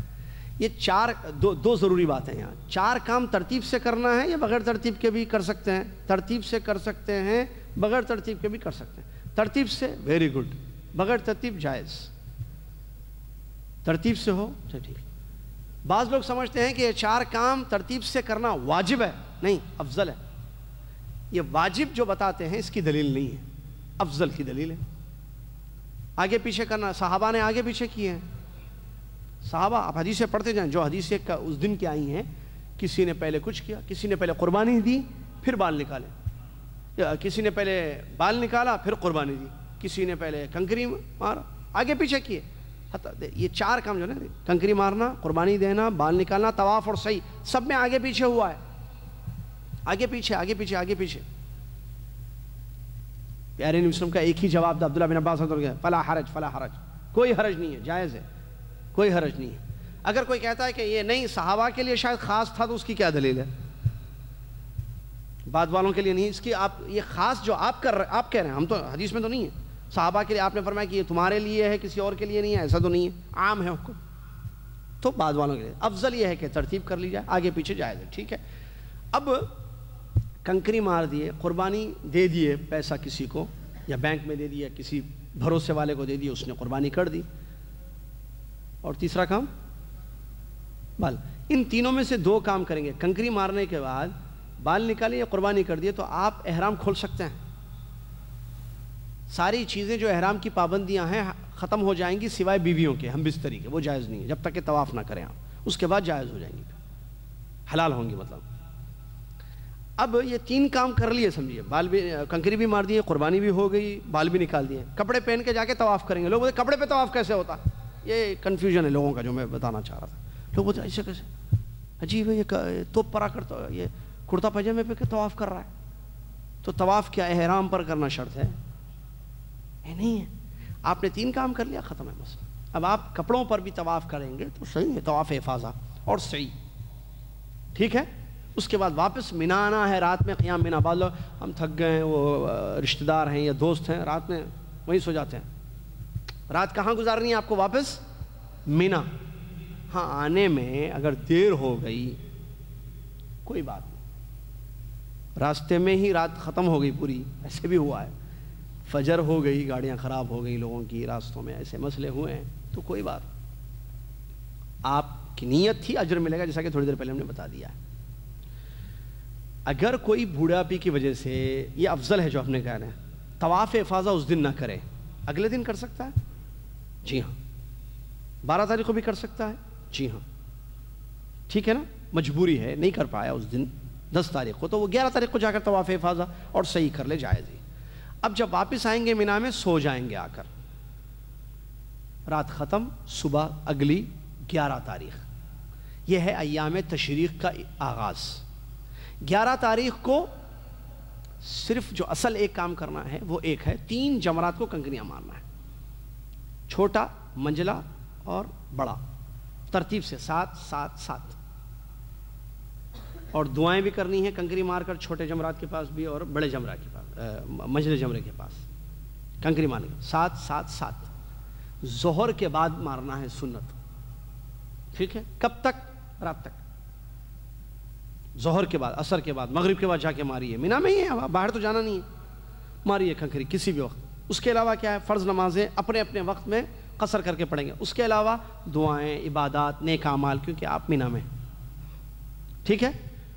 12 تاریخ آئے گی، اس کے بعد اگلا دن، وہ بھی ایام تشریق میں سے ہے.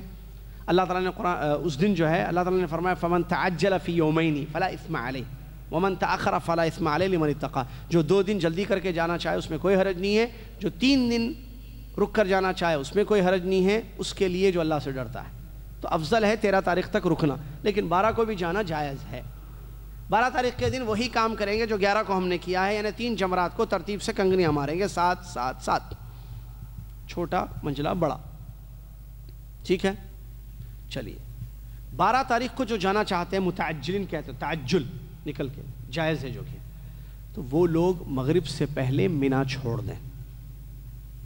وہاں سے بسیں نکلتی ہیں، ظاہر بات ہے، ٹرین تو نہیں ہے مکہ کے لیے، بس یا کار گاڑی، کار تو نہیں ہوتے ہیں، اکثر بس ہی ہوتے ہیں، ٹھیک ہے، یا جن جو ایسے گھوم کر آئے وہ گاڑیاں پکڑتے ہیں، بہرحال تو وہ جو ہے کیا کہتے ہیں، وہاں سے نکلنا ہے۔ آپ بس میں بیٹھ گئے، بس مینا کی باؤنڈری سے نہیں نکلی، سورج غروب ہو گیا، کوئی فرق پڑ، کیونکہ نیت تھی نکلنے کی، نکل جائے۔ سمجھ میں آ رہا ہے؟ مکہ جائیں گے آپ 12 تاریخ کو، آپ کہاں جائیں گے؟ مکہ جائیں گے، وقت ہے بھی، سنیے۔ مکہ جا کر طواف، آپ کہاں کے ہیں یہ ہے، اگر آپ مکہ کے حاجی ہیں جائیے اپنے گھر میں جائیے، ختم ہو گیا حج آپ کا۔ آپ جدہ کے ہیں، آپ دمام کے ہیں، ریاض کے ہیں، یمبو کے ہیں، دوسرے علاقوں کے ہیں، طواف وداع کریں گے، آخری واجب کام۔ طواف وداع کون نہیں کریں گے؟ 2 قسم کے لوگ، ایک وہ لوگ جو مکہ میں کے باشندے مکہ میں رہتے ہیں، دوسری وہ عورتیں جن کو مینسس ہو جائے یا نفاس میں آ جائیں، ایسے اگر ہو تو ان کے لیے رخصت ہے، وہ چھوڑ دیں، طواف نہیں کریں، اپنے علاقے چلے جائیں، اپنے گھر چلی جائیں۔ اس کے علاوہ سب کو کرنا ہے، جدہ والے بھی طواف وداع کریں گے، یہ واجب کام ہے، اگر چھوٹتا ہے تو دم دینا پڑے گا، اس کی حدیث سے موجود ہے کہ یہ اس کا حکم رسول صلی اللہ علیہ وسلم نے دیا ہے، آخری کام طواف کر کے جائیں۔ جو 13 تک رکنا چاہتے ہیں ان کے لیے کیا مسئلہ ہے؟ 11 12 کو جیسے کنکریاں ترتیب سے مارے زوال کے بعد، ویسے ہی 13 کو بھی مارنا ہے، جو کہ افضل ہے۔ 13 کو بھی کنکریاں مار دیے، بس آئیے مکہ، اگر آپ مکہ کے باہر کے ہیں یا آپ کے ساتھ ایسی عورتیں ہیں جو ناپاک نہیں ہیں، تو پھر آپ سب جو ہے طواف وداع کریں گے، آخری کام ہو گئے۔ طواف وداع کرنا، بس میں بیٹھنا، نکل جانا، کہاں؟ جہاں سے آئے تھے، ٹھیک ہے۔ اس طریقے سے پورا حج ختم ہو جائے گا۔ یہ ہے اعمال حج کے جو حدیثوں سے ثابت ہیں۔ آئیے جابر رضی اللہ عنہ کی حدیث کو ہم سنتے ہیں، جس کو امام مسلم رحمہ اللہ نے اور امام ابو داؤد رحمہ اللہ اور دیگر بعض محدثین نے اپنی کتابوں میں ذکر کیا ہے۔ کیا ہے یہ حدیث؟ مختلف الفاظ ہیں، لیکن میں مسلم شریف کے الفاظ یہاں لایا ہوں آپ کے لیے، جس میں شروع سے آخر تک کے حج کو نبی صلی اللہ علیہ وسلم کے جابر رضی اللہ عنہ راوی ہیں، بیان فرماتے ہیں، پیارے نبی صلی اللہ علیہ وسلم 9 سال رہے حج نہیں کیے۔ میں حدیث کا ترجمہ کر رہا ہوں، ٹھیک ہے، حدیث کا ترجمہ، کیونکہ عربی میں پورا پڑھوں گا، ترجمہ کروں گا، وقت زیادہ ہو جائے گا، اور آپ عربی نہیں، آپ اردو کافی ہیں آپ کے لیے، تو آپ اردو سمجھ لیں۔ پیارے نبی صلی اللہ علیہ وسلم کہتے ہیں جابر رضی اللہ عنہ 9 سال رہے حج نہیں کیے، پھر 10ویں سال ہجرت کے آپ صلی اللہ علیہ وسلم نے حکم دیا لوگوں میں حج کرنے کا، اعلان کر دیا حج کا کہ میں حج کو نکل رہا ہوں، مطلب یہ حدیث کا۔ فقدم المدینۃ بشر کثیر کلہم یلتمس ان یأتم برسول اللہ صلی اللہ علیہ وسلم۔ اچھا، نبی صلی اللہ علیہ وسلم کہاں ہیں؟ مدینہ۔ تو مدینہ میں نبی صلی اللہ علیہ وسلم حج کا اعلان جیسے ہوا تو بہت سارے لوگ مدینہ پہنچ گئے جو اطراف میں بھی تھے۔ کیوں؟ نبی صلی اللہ علیہ وسلم کے ساتھ حج کرنے کے لیے، نبی صلی اللہ علیہ وسلم کا طریقہ اپنانے کے لیے لکھا ہے، جابر کہتے ہیں کلہم یلتمس ان یأتم برسول، رسول صلی اللہ علیہ وسلم کے نقش قدم پر چلنے کے لیے سارے لوگ آ گئے، جو آ سکے۔ وَيَعْمَلْ مِثْلَ عَمَلِهِ، دیکھیے ان کے جیسے عمل کرنے کے لیے، کس کے جیسے؟ صحابہ۔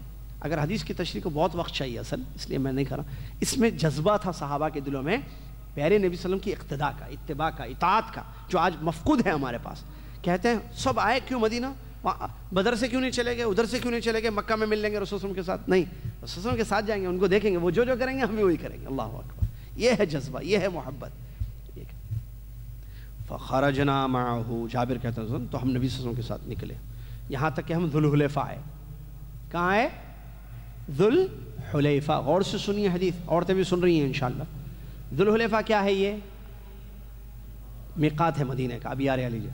تو وہاں ہم پہنچے تو جابر رضی اللہ عنہ کہتے ہیں اسماء بنت عمیس نے محمد ابن ابی بکر کو پیدا کیا، جنم دیا، اسما بنت عمیس نے، صحابیاں ہیں، محمد ابن ابو بکر رضی اللہ عنہ کو جنم دیا، یعنی ان کی ڈیلیوری ہوئی وہاں پر، عجیب، ذوالحلیفہ میں۔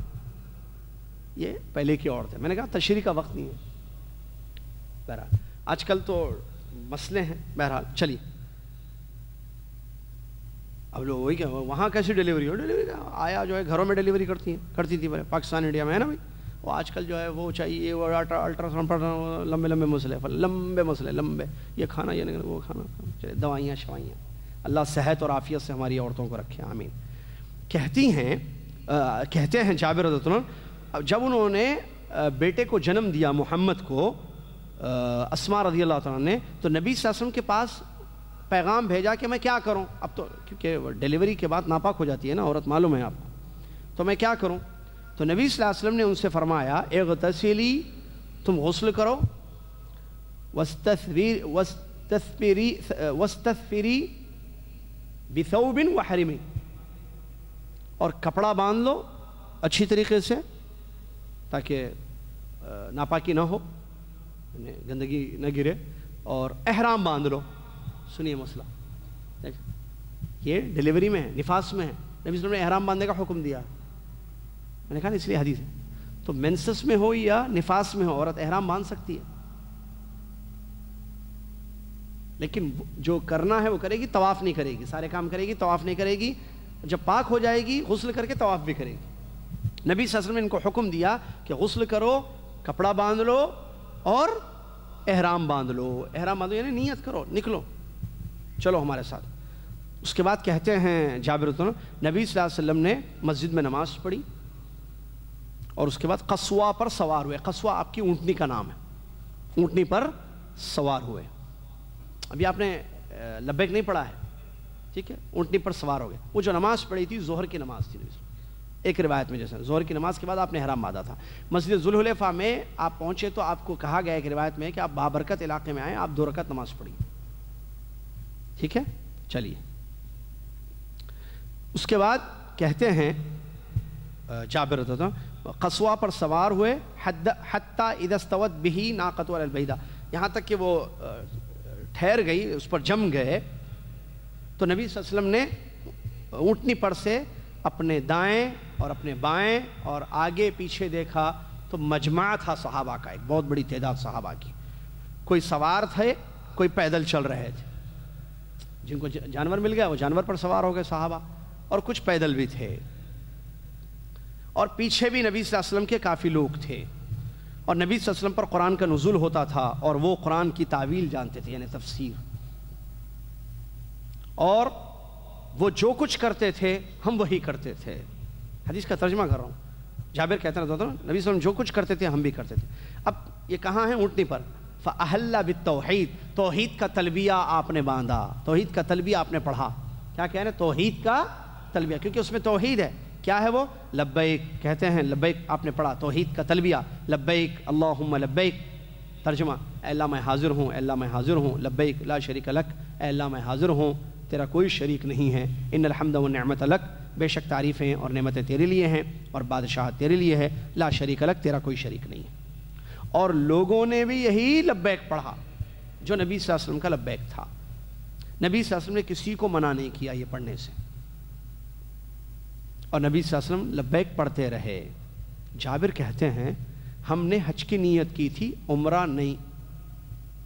سنیے یہاں پوائنٹ میں نے بتایا تھا نا، آدمی قرآن بھی کرنے کی نیت سے آئے تو تمتع میں بدل سکتا ہے، عمرہ کر کے حلال ہو سکتا ہے، یہاں وہی اس سے دلیل ملتی ہے۔ جابر کہتے ہیں ہم نے نیت کر لی حج کی، ہم عمرہ نہیں جانتے تھے، یہاں تک کہ ہم بیت اللہ پہنچ گئے۔ اب سیدھا بتا رہے ہیں سفر میں کیا ہوا وہ نہیں، حدیث میں جو آیا ہم حج کی نیت سے نکل گئے رسول کے ساتھ، یہاں تک کہ اللہ کے گھر پہنچ گئے۔ پیارے نبی صلی اللہ علیہ وسلم نے استلام کیا، استلام مطلب حجر اسود کو بوسہ دیا، اس کے بعد 3 چکر تھوڑا تیز چلے، 4 چکر آرام سے چلے، کتنے ہو گئے؟ یہ طواف ہو رہا ہے ہاں۔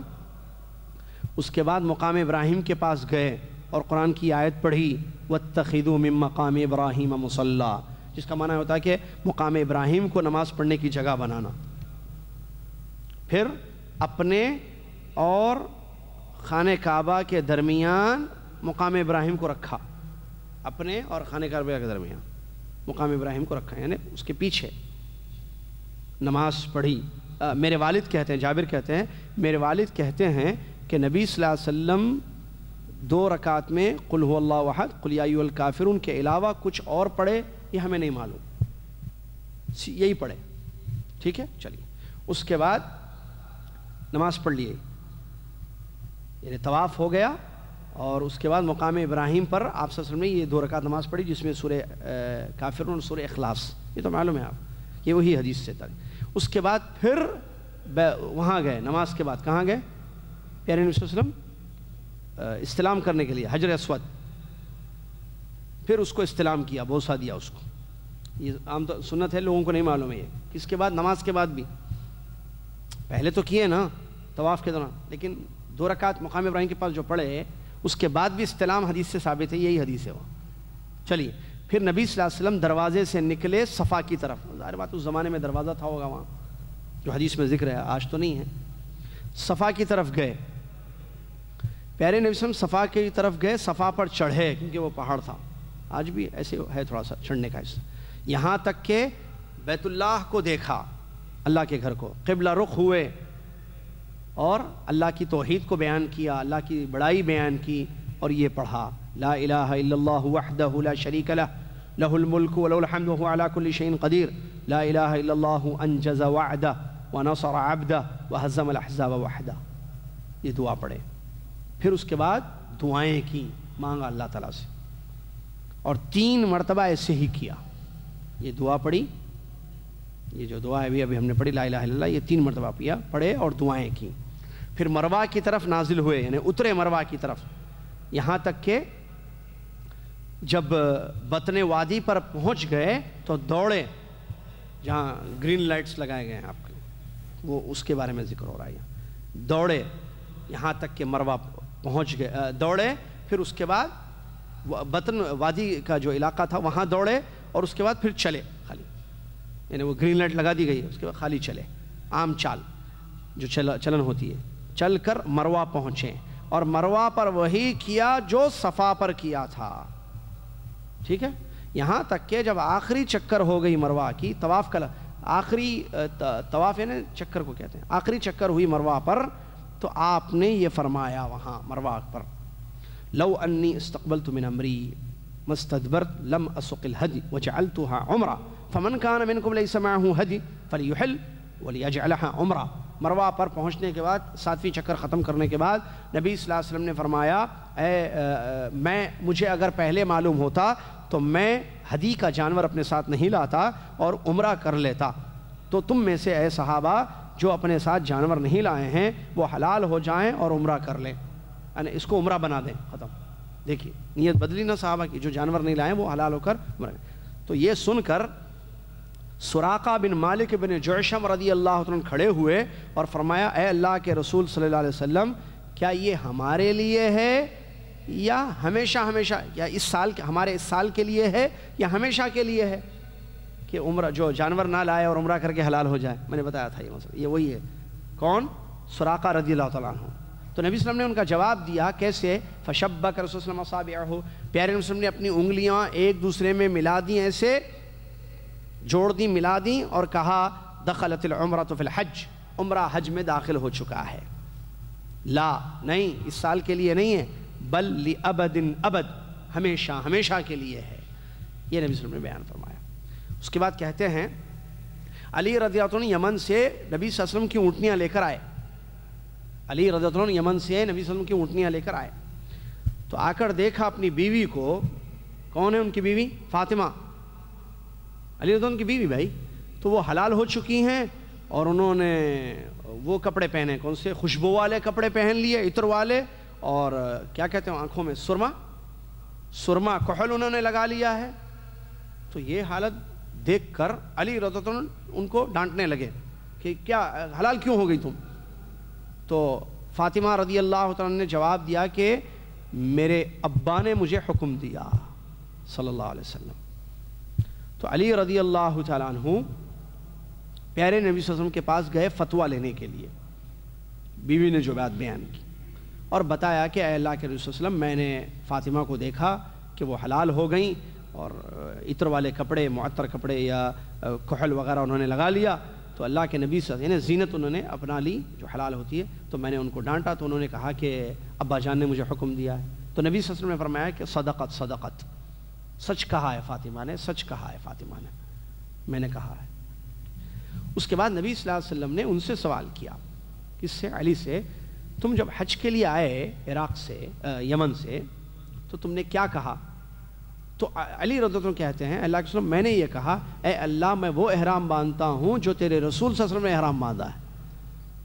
اللہ اکبر۔ تو نبی صلی اللہ علیہ وسلم نے فرمایا کہ ٹھیک ہے تم نے یہ کہا، لیکن میرے ساتھ تو جانور ہے، میں حلال نہیں ہو سکتا ہوں، ٹھیک ہے میرے ساتھ جانور ہے، میں حلال نہیں ہو سکتا۔ اس کے بعد کہتے ہیں جابر رضی اللہ عنہ، یمن سے جو علی رضی اللہ عنہ آئے تھے اور نبی صلی اللہ علیہ وسلم کی جانور لے کر آئے تھے، یعنی اونٹنیاں، وہ 100 تھیں، ماشاءاللہ 100 اونٹنیاں لے کر یمن سے مکہ آئے تھے، کون؟ علی رضی اللہ عنہ۔ اس کے بعد کہتے ہیں جابر رضی اللہ عنہ، تو سارے لوگ عمرہ کر کے حلال ہو گئے سوائے نبی صلی اللہ علیہ وسلم کے اور ان صحابہ کے جن کے ساتھ جانور تھے، ٹھیک ہے؟ چلیے، اس کے بعد جب یوم ترویہ کا دن آیا تو سب مینا گئے، یوم ترویہ نے 8 تاریخ، اور حج کا احرام باندھ کر یعنی تمتع کرنے والے سارے جنہوں نے عمرہ کر کے حلال ہو گئے وہاں چلے گئے مینا۔ نبی صلی اللہ علیہ وسلم اونٹنی پر سوار ہو گئے اور مینا پہنچنے کے بعد آپ نے وہاں ظہر، عصر، مغرب، عشاء اور فجر کی نماز پڑھی، پھر تھوڑا ٹھہرے یہاں تک کہ سورج طلوع ہوا، یہ عرفات کا دن ہے، دوسرا دن۔ نبی صلی اللہ علیہ وسلم نے حکم دیا کہ نمیرہ کے پاس آپ کے لیے ایک خیمہ نصب کیا جائے، خیمہ بنایا جائے، اور پیارے نبی صلی اللہ علیہ وسلم پھر نکلے۔ وَلَا تَشُكُّ قُرَيْشٌ أَنَّهُ وَاقِفٌ عِنْدَ الْمَشْعَرِ الْحَرَامِ، اور قریش کو کوئی شک نہیں تھا کہ نبی صلی اللہ علیہ وسلم جو ہے مشعر حرام کے پاس، جیسے کہ قریش زمانے جاہلیت میں حج کرتے تھے تو وہاں قبیلہ مشعر حرام کے پاس رکتا تھا، یہاں تک کہ نبی صلی اللہ علیہ وسلم عرفات پہنچ گئے تو آپ نے حکم صادر فرمایا تھا نکلنے سے پہلے کہ وہاں نمیرہ جو ایریا ہے وہاں پر کیا کرو، ٹینٹ بناؤ میرے لیے۔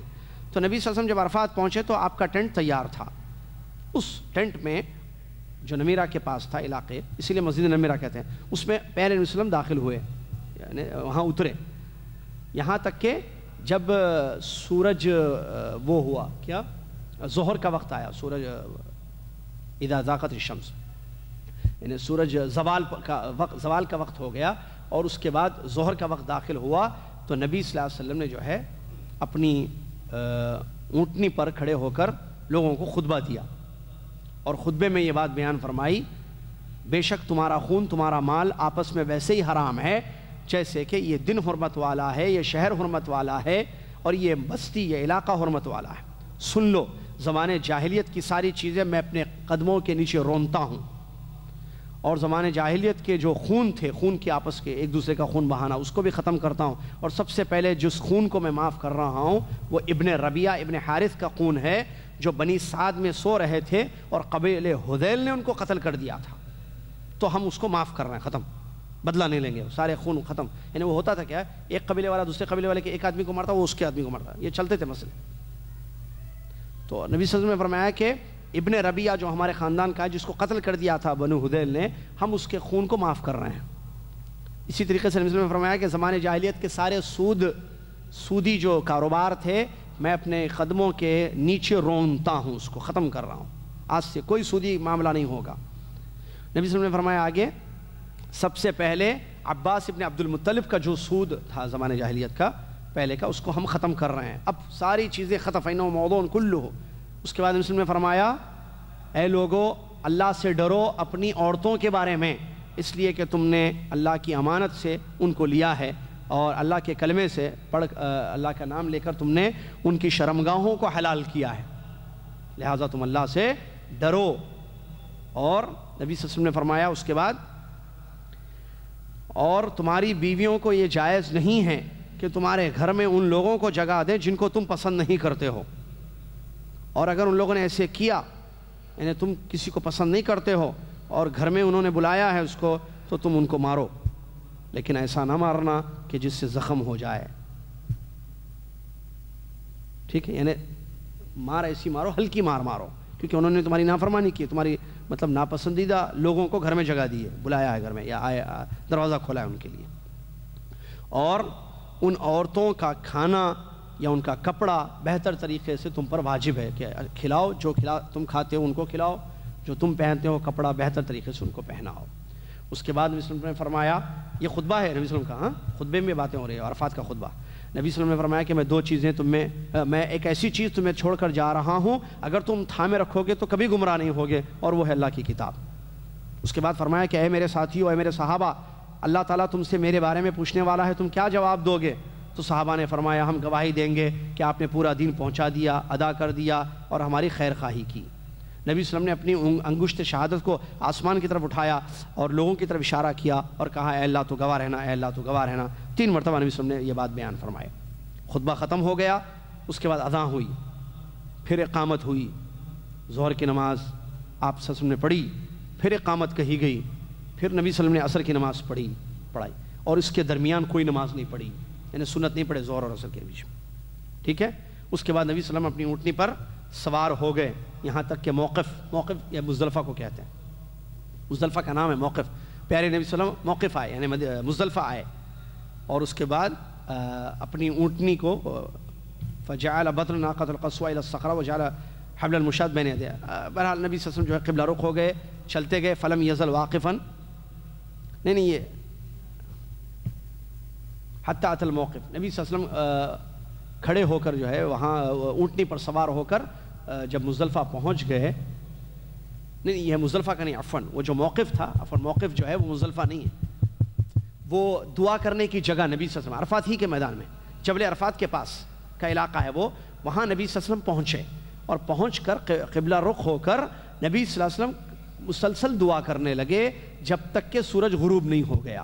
جب سورج غروب ہو گیا اور پیلا پن جو آسمان میں ہوتا ہے، جو تھوڑا سا صفرا، وہ ختم ہو گیا، تو نبی صلی اللہ علیہ وسلم اپنے پیچھے اسامہ کو بٹھا لیے اور نبی صلی اللہ علیہ وسلم نکلے مزدلفہ کی جانب، اور اپنی اونٹنی کی نکیل کو آپ نے کھینچ کر پکڑا تاکہ وہ آہستہ آہستہ چلے، اونٹنی کی نکیل کو نبی صلی اللہ علیہ وسلم نے کھینچ کر پکڑا، اور اپنے دائنے ہاتھ سے لوگوں کو کہہ رہے تھے ایھا الناس السکینہ سکینہ، اے لوگو آرام سے جاؤ، آرام سے، جلدی جلدی مت جاؤ مزدلفہ، آرام سے جاؤ، آرام سے جاؤ۔ جب کبھی کلما آتا جبل من الجبال ارخلا، جب پہاڑ کی طرف آتے اونٹنی پر تو اس کی نکیل کو ڈھیل دے دیتے تاکہ وہ چڑھ جائے آرام سے اونٹنی، یہاں تک کہ مزدلفہ آئے اور مغرب اور عشاء کی نماز 1 اذان اور 2 اقامت سے پڑھی، اور اس کے بیچ میں کوئی نماز نہیں پڑھی، پھر سو گئے سورج طلوع ہونے تک، فجر طلوع ہونے تک۔ جب فجر کا وقت آیا تو فجر کی نماز پڑھی 1 اذان اور 1 اقامت سے، پھر قصوہ پر چڑھ گئے، یعنی قصوہ اونٹنی کا نام ہے، اونٹنی پر آپ سوار ہو گئے اور مشعر حرام آئے اور قبلہ رخ ہو کر دعائیں کرنے لگے، اللہ کی بڑائی بیان کرنے لگے، اللہ اکبر پڑھنے لگے، لا الہ الا اللہ پڑھنے لگے، اور کھڑے ہو کر دعائیں کرتے رہے یہاں تک کہ سفیدی چھا گئی آسمان میں، حتی اسفر الجبین۔ اس کے بعد نکلے پیارے نبی صلی اللہ علیہ وسلم، وہاں سے نکلے۔ اب یہاں کس کو بٹھا لیے اونٹنی پر پیچھے؟ پہلے اسامہ کو بٹھائے تھے عرفات سے، یہاں جو ہے فضل بن عباس رضی اللہ تعالیٰ عنہ کو بٹھائے، اور وہ اچھے بال والے خوبصورت نوجوان تھے۔ نبی صلی اللہ علیہ وسلم جب ان کو بٹھائے اور چلنے لگے تو آس پاس میں جو ہے عورتیں بھی تھیں جو جا رہی تھیں، فضل رضی اللہ عنہ ان کو دیکھ رہے تھے۔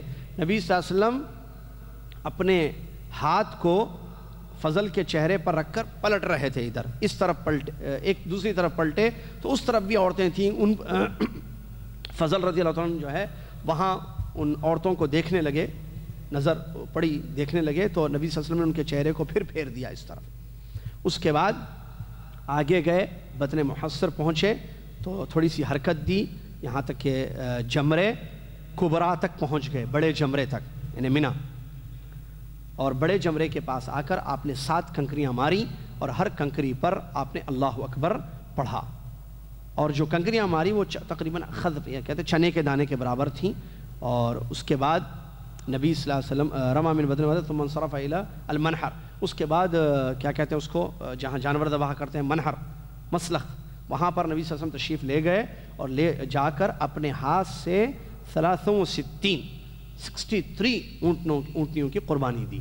100 لائے گئے تھے نا مینا یمن سے, تو 63 اونٹنیاں ماشاءاللہ طاقتور تھے ماشاءاللہ, 63 اونٹنیوں کی آپ نے قربانی دی. اور اس کے بعد حضرت علی رضی اللہ عنہ کو چھری دی اور کہا کہ باقی کے جو ہے اونٹنیوں کو تم ذبح کر دینا. تو علی رضی اللہ عنہ نے باقی کی اونٹنیاں ذبح کی. اس کے بعد جو گوشت تھا اس کو ایک برتن میں ڈالا گیا اور اس کو پکایا گیا گوشت کو, اور پیارے نبی صلی اللہ علیہ وسلم خود کھائے اور اس کا مرق پیے, شوربہ, گوشت کا شوربہ پیارے نبی صلی اللہ علیہ وسلم پیے. اور اس کے بعد پھر سوار ہو کر آپ بیت اللہ آئے اور آپ نے مکہ میں ظہر کی نماز پڑھی اور بنی عبد المطلب کے پاس گئے. وہاں بنی عبد المطلب اور زمزم پیا, اور زمزم پی کر آپ نے جو ہے وہاں قیام کیا. تو یہاں پر آ کر حدیث ختم ہو رہی ہے مسلم شریف کی. یہ جو حدیث جابر ہے جو پیارے نبی صلی اللہ علیہ وسلم کے اس دن کے اتنے اعمال کو بیان کیا ہے. اس کے علاوہ جو اعمال ہم نے آپ کے سامنے ذکر کیے ہیں یہ دوسری روایتوں میں اور الفاظ آئے ہیں, ٹھیک ہے, کہ اس کے بعد بھی آپ مینا آئے اور مینا آ کر جو ہے باقی کے کام کیے ہیں. یہ مسلم شریف کی حدیث تھی, میں نے وقت کے حساب سے کہا کہ یہ مناسب ہے اس حدیث کو ذکر کر دیا جائے. اور جو روایتیں آئی ہیں اس میں پوری تفصیل ہے آگے کی بھی کہ نبی صلی اللہ علیہ وسلم نے باقی دنوں میں جو ہے کام کیے ہیں جو ہم نے اس حدیث کو ذکر کرنے سے پہلے آپ کے سامنے پڑھا تھا یا بتایا تھا. اللہ سے دعا ہے اللہ تعالیٰ مجھے اور آپ کو اور دنیا کے تمام مسلمانوں کو سنت کے مطابق حج کرنے کی توفیق عطا فرمائے. اللہ تعالیٰ جو ہے ہمارے حج کو خالص اللہ کے لیے کر دے اور اللہ کے نبی صلی اللہ علیہ وسلم کے طریقے پر کر دے اور گناہوں سے بچائے. حج مبرور کا بدلہ جنت کی شکل میں انسان کو ملتا ہے, اور حج مبرور کہتے ہیں اس حج کو جس میں اخلاص ہو, شرک اور ریاکاری نہ ہو, سنت کی اتباع ہو, بدعت نہ ہو, گناہوں سے بچنا ہو نہ کہ گناہوں کا ارتکاب. 3 کام اگر حج میں ہوں تو وہ حج مبرور ہے. اخلاص, اتباع سنت اور کیا ہے, گناہوں سے بچنا, وہ حج مبرور ہے. اور ایسا حج کا بدلہ اللہ تعالیٰ کے نزدیک جنت کی شکل میں ملتا ہے. اللہ تعالیٰ ہمیں ایسا حج کرنے کی توفیق عطا فرمائے جن لوگوں نے حج کے ارادے کیے ہیں. اور 10 دن جو مبارک دن ہے وہ باقی ہیں ابھی. آج 6 دن چل رہا ہے اور 4 دن ہیں اس کے بعد.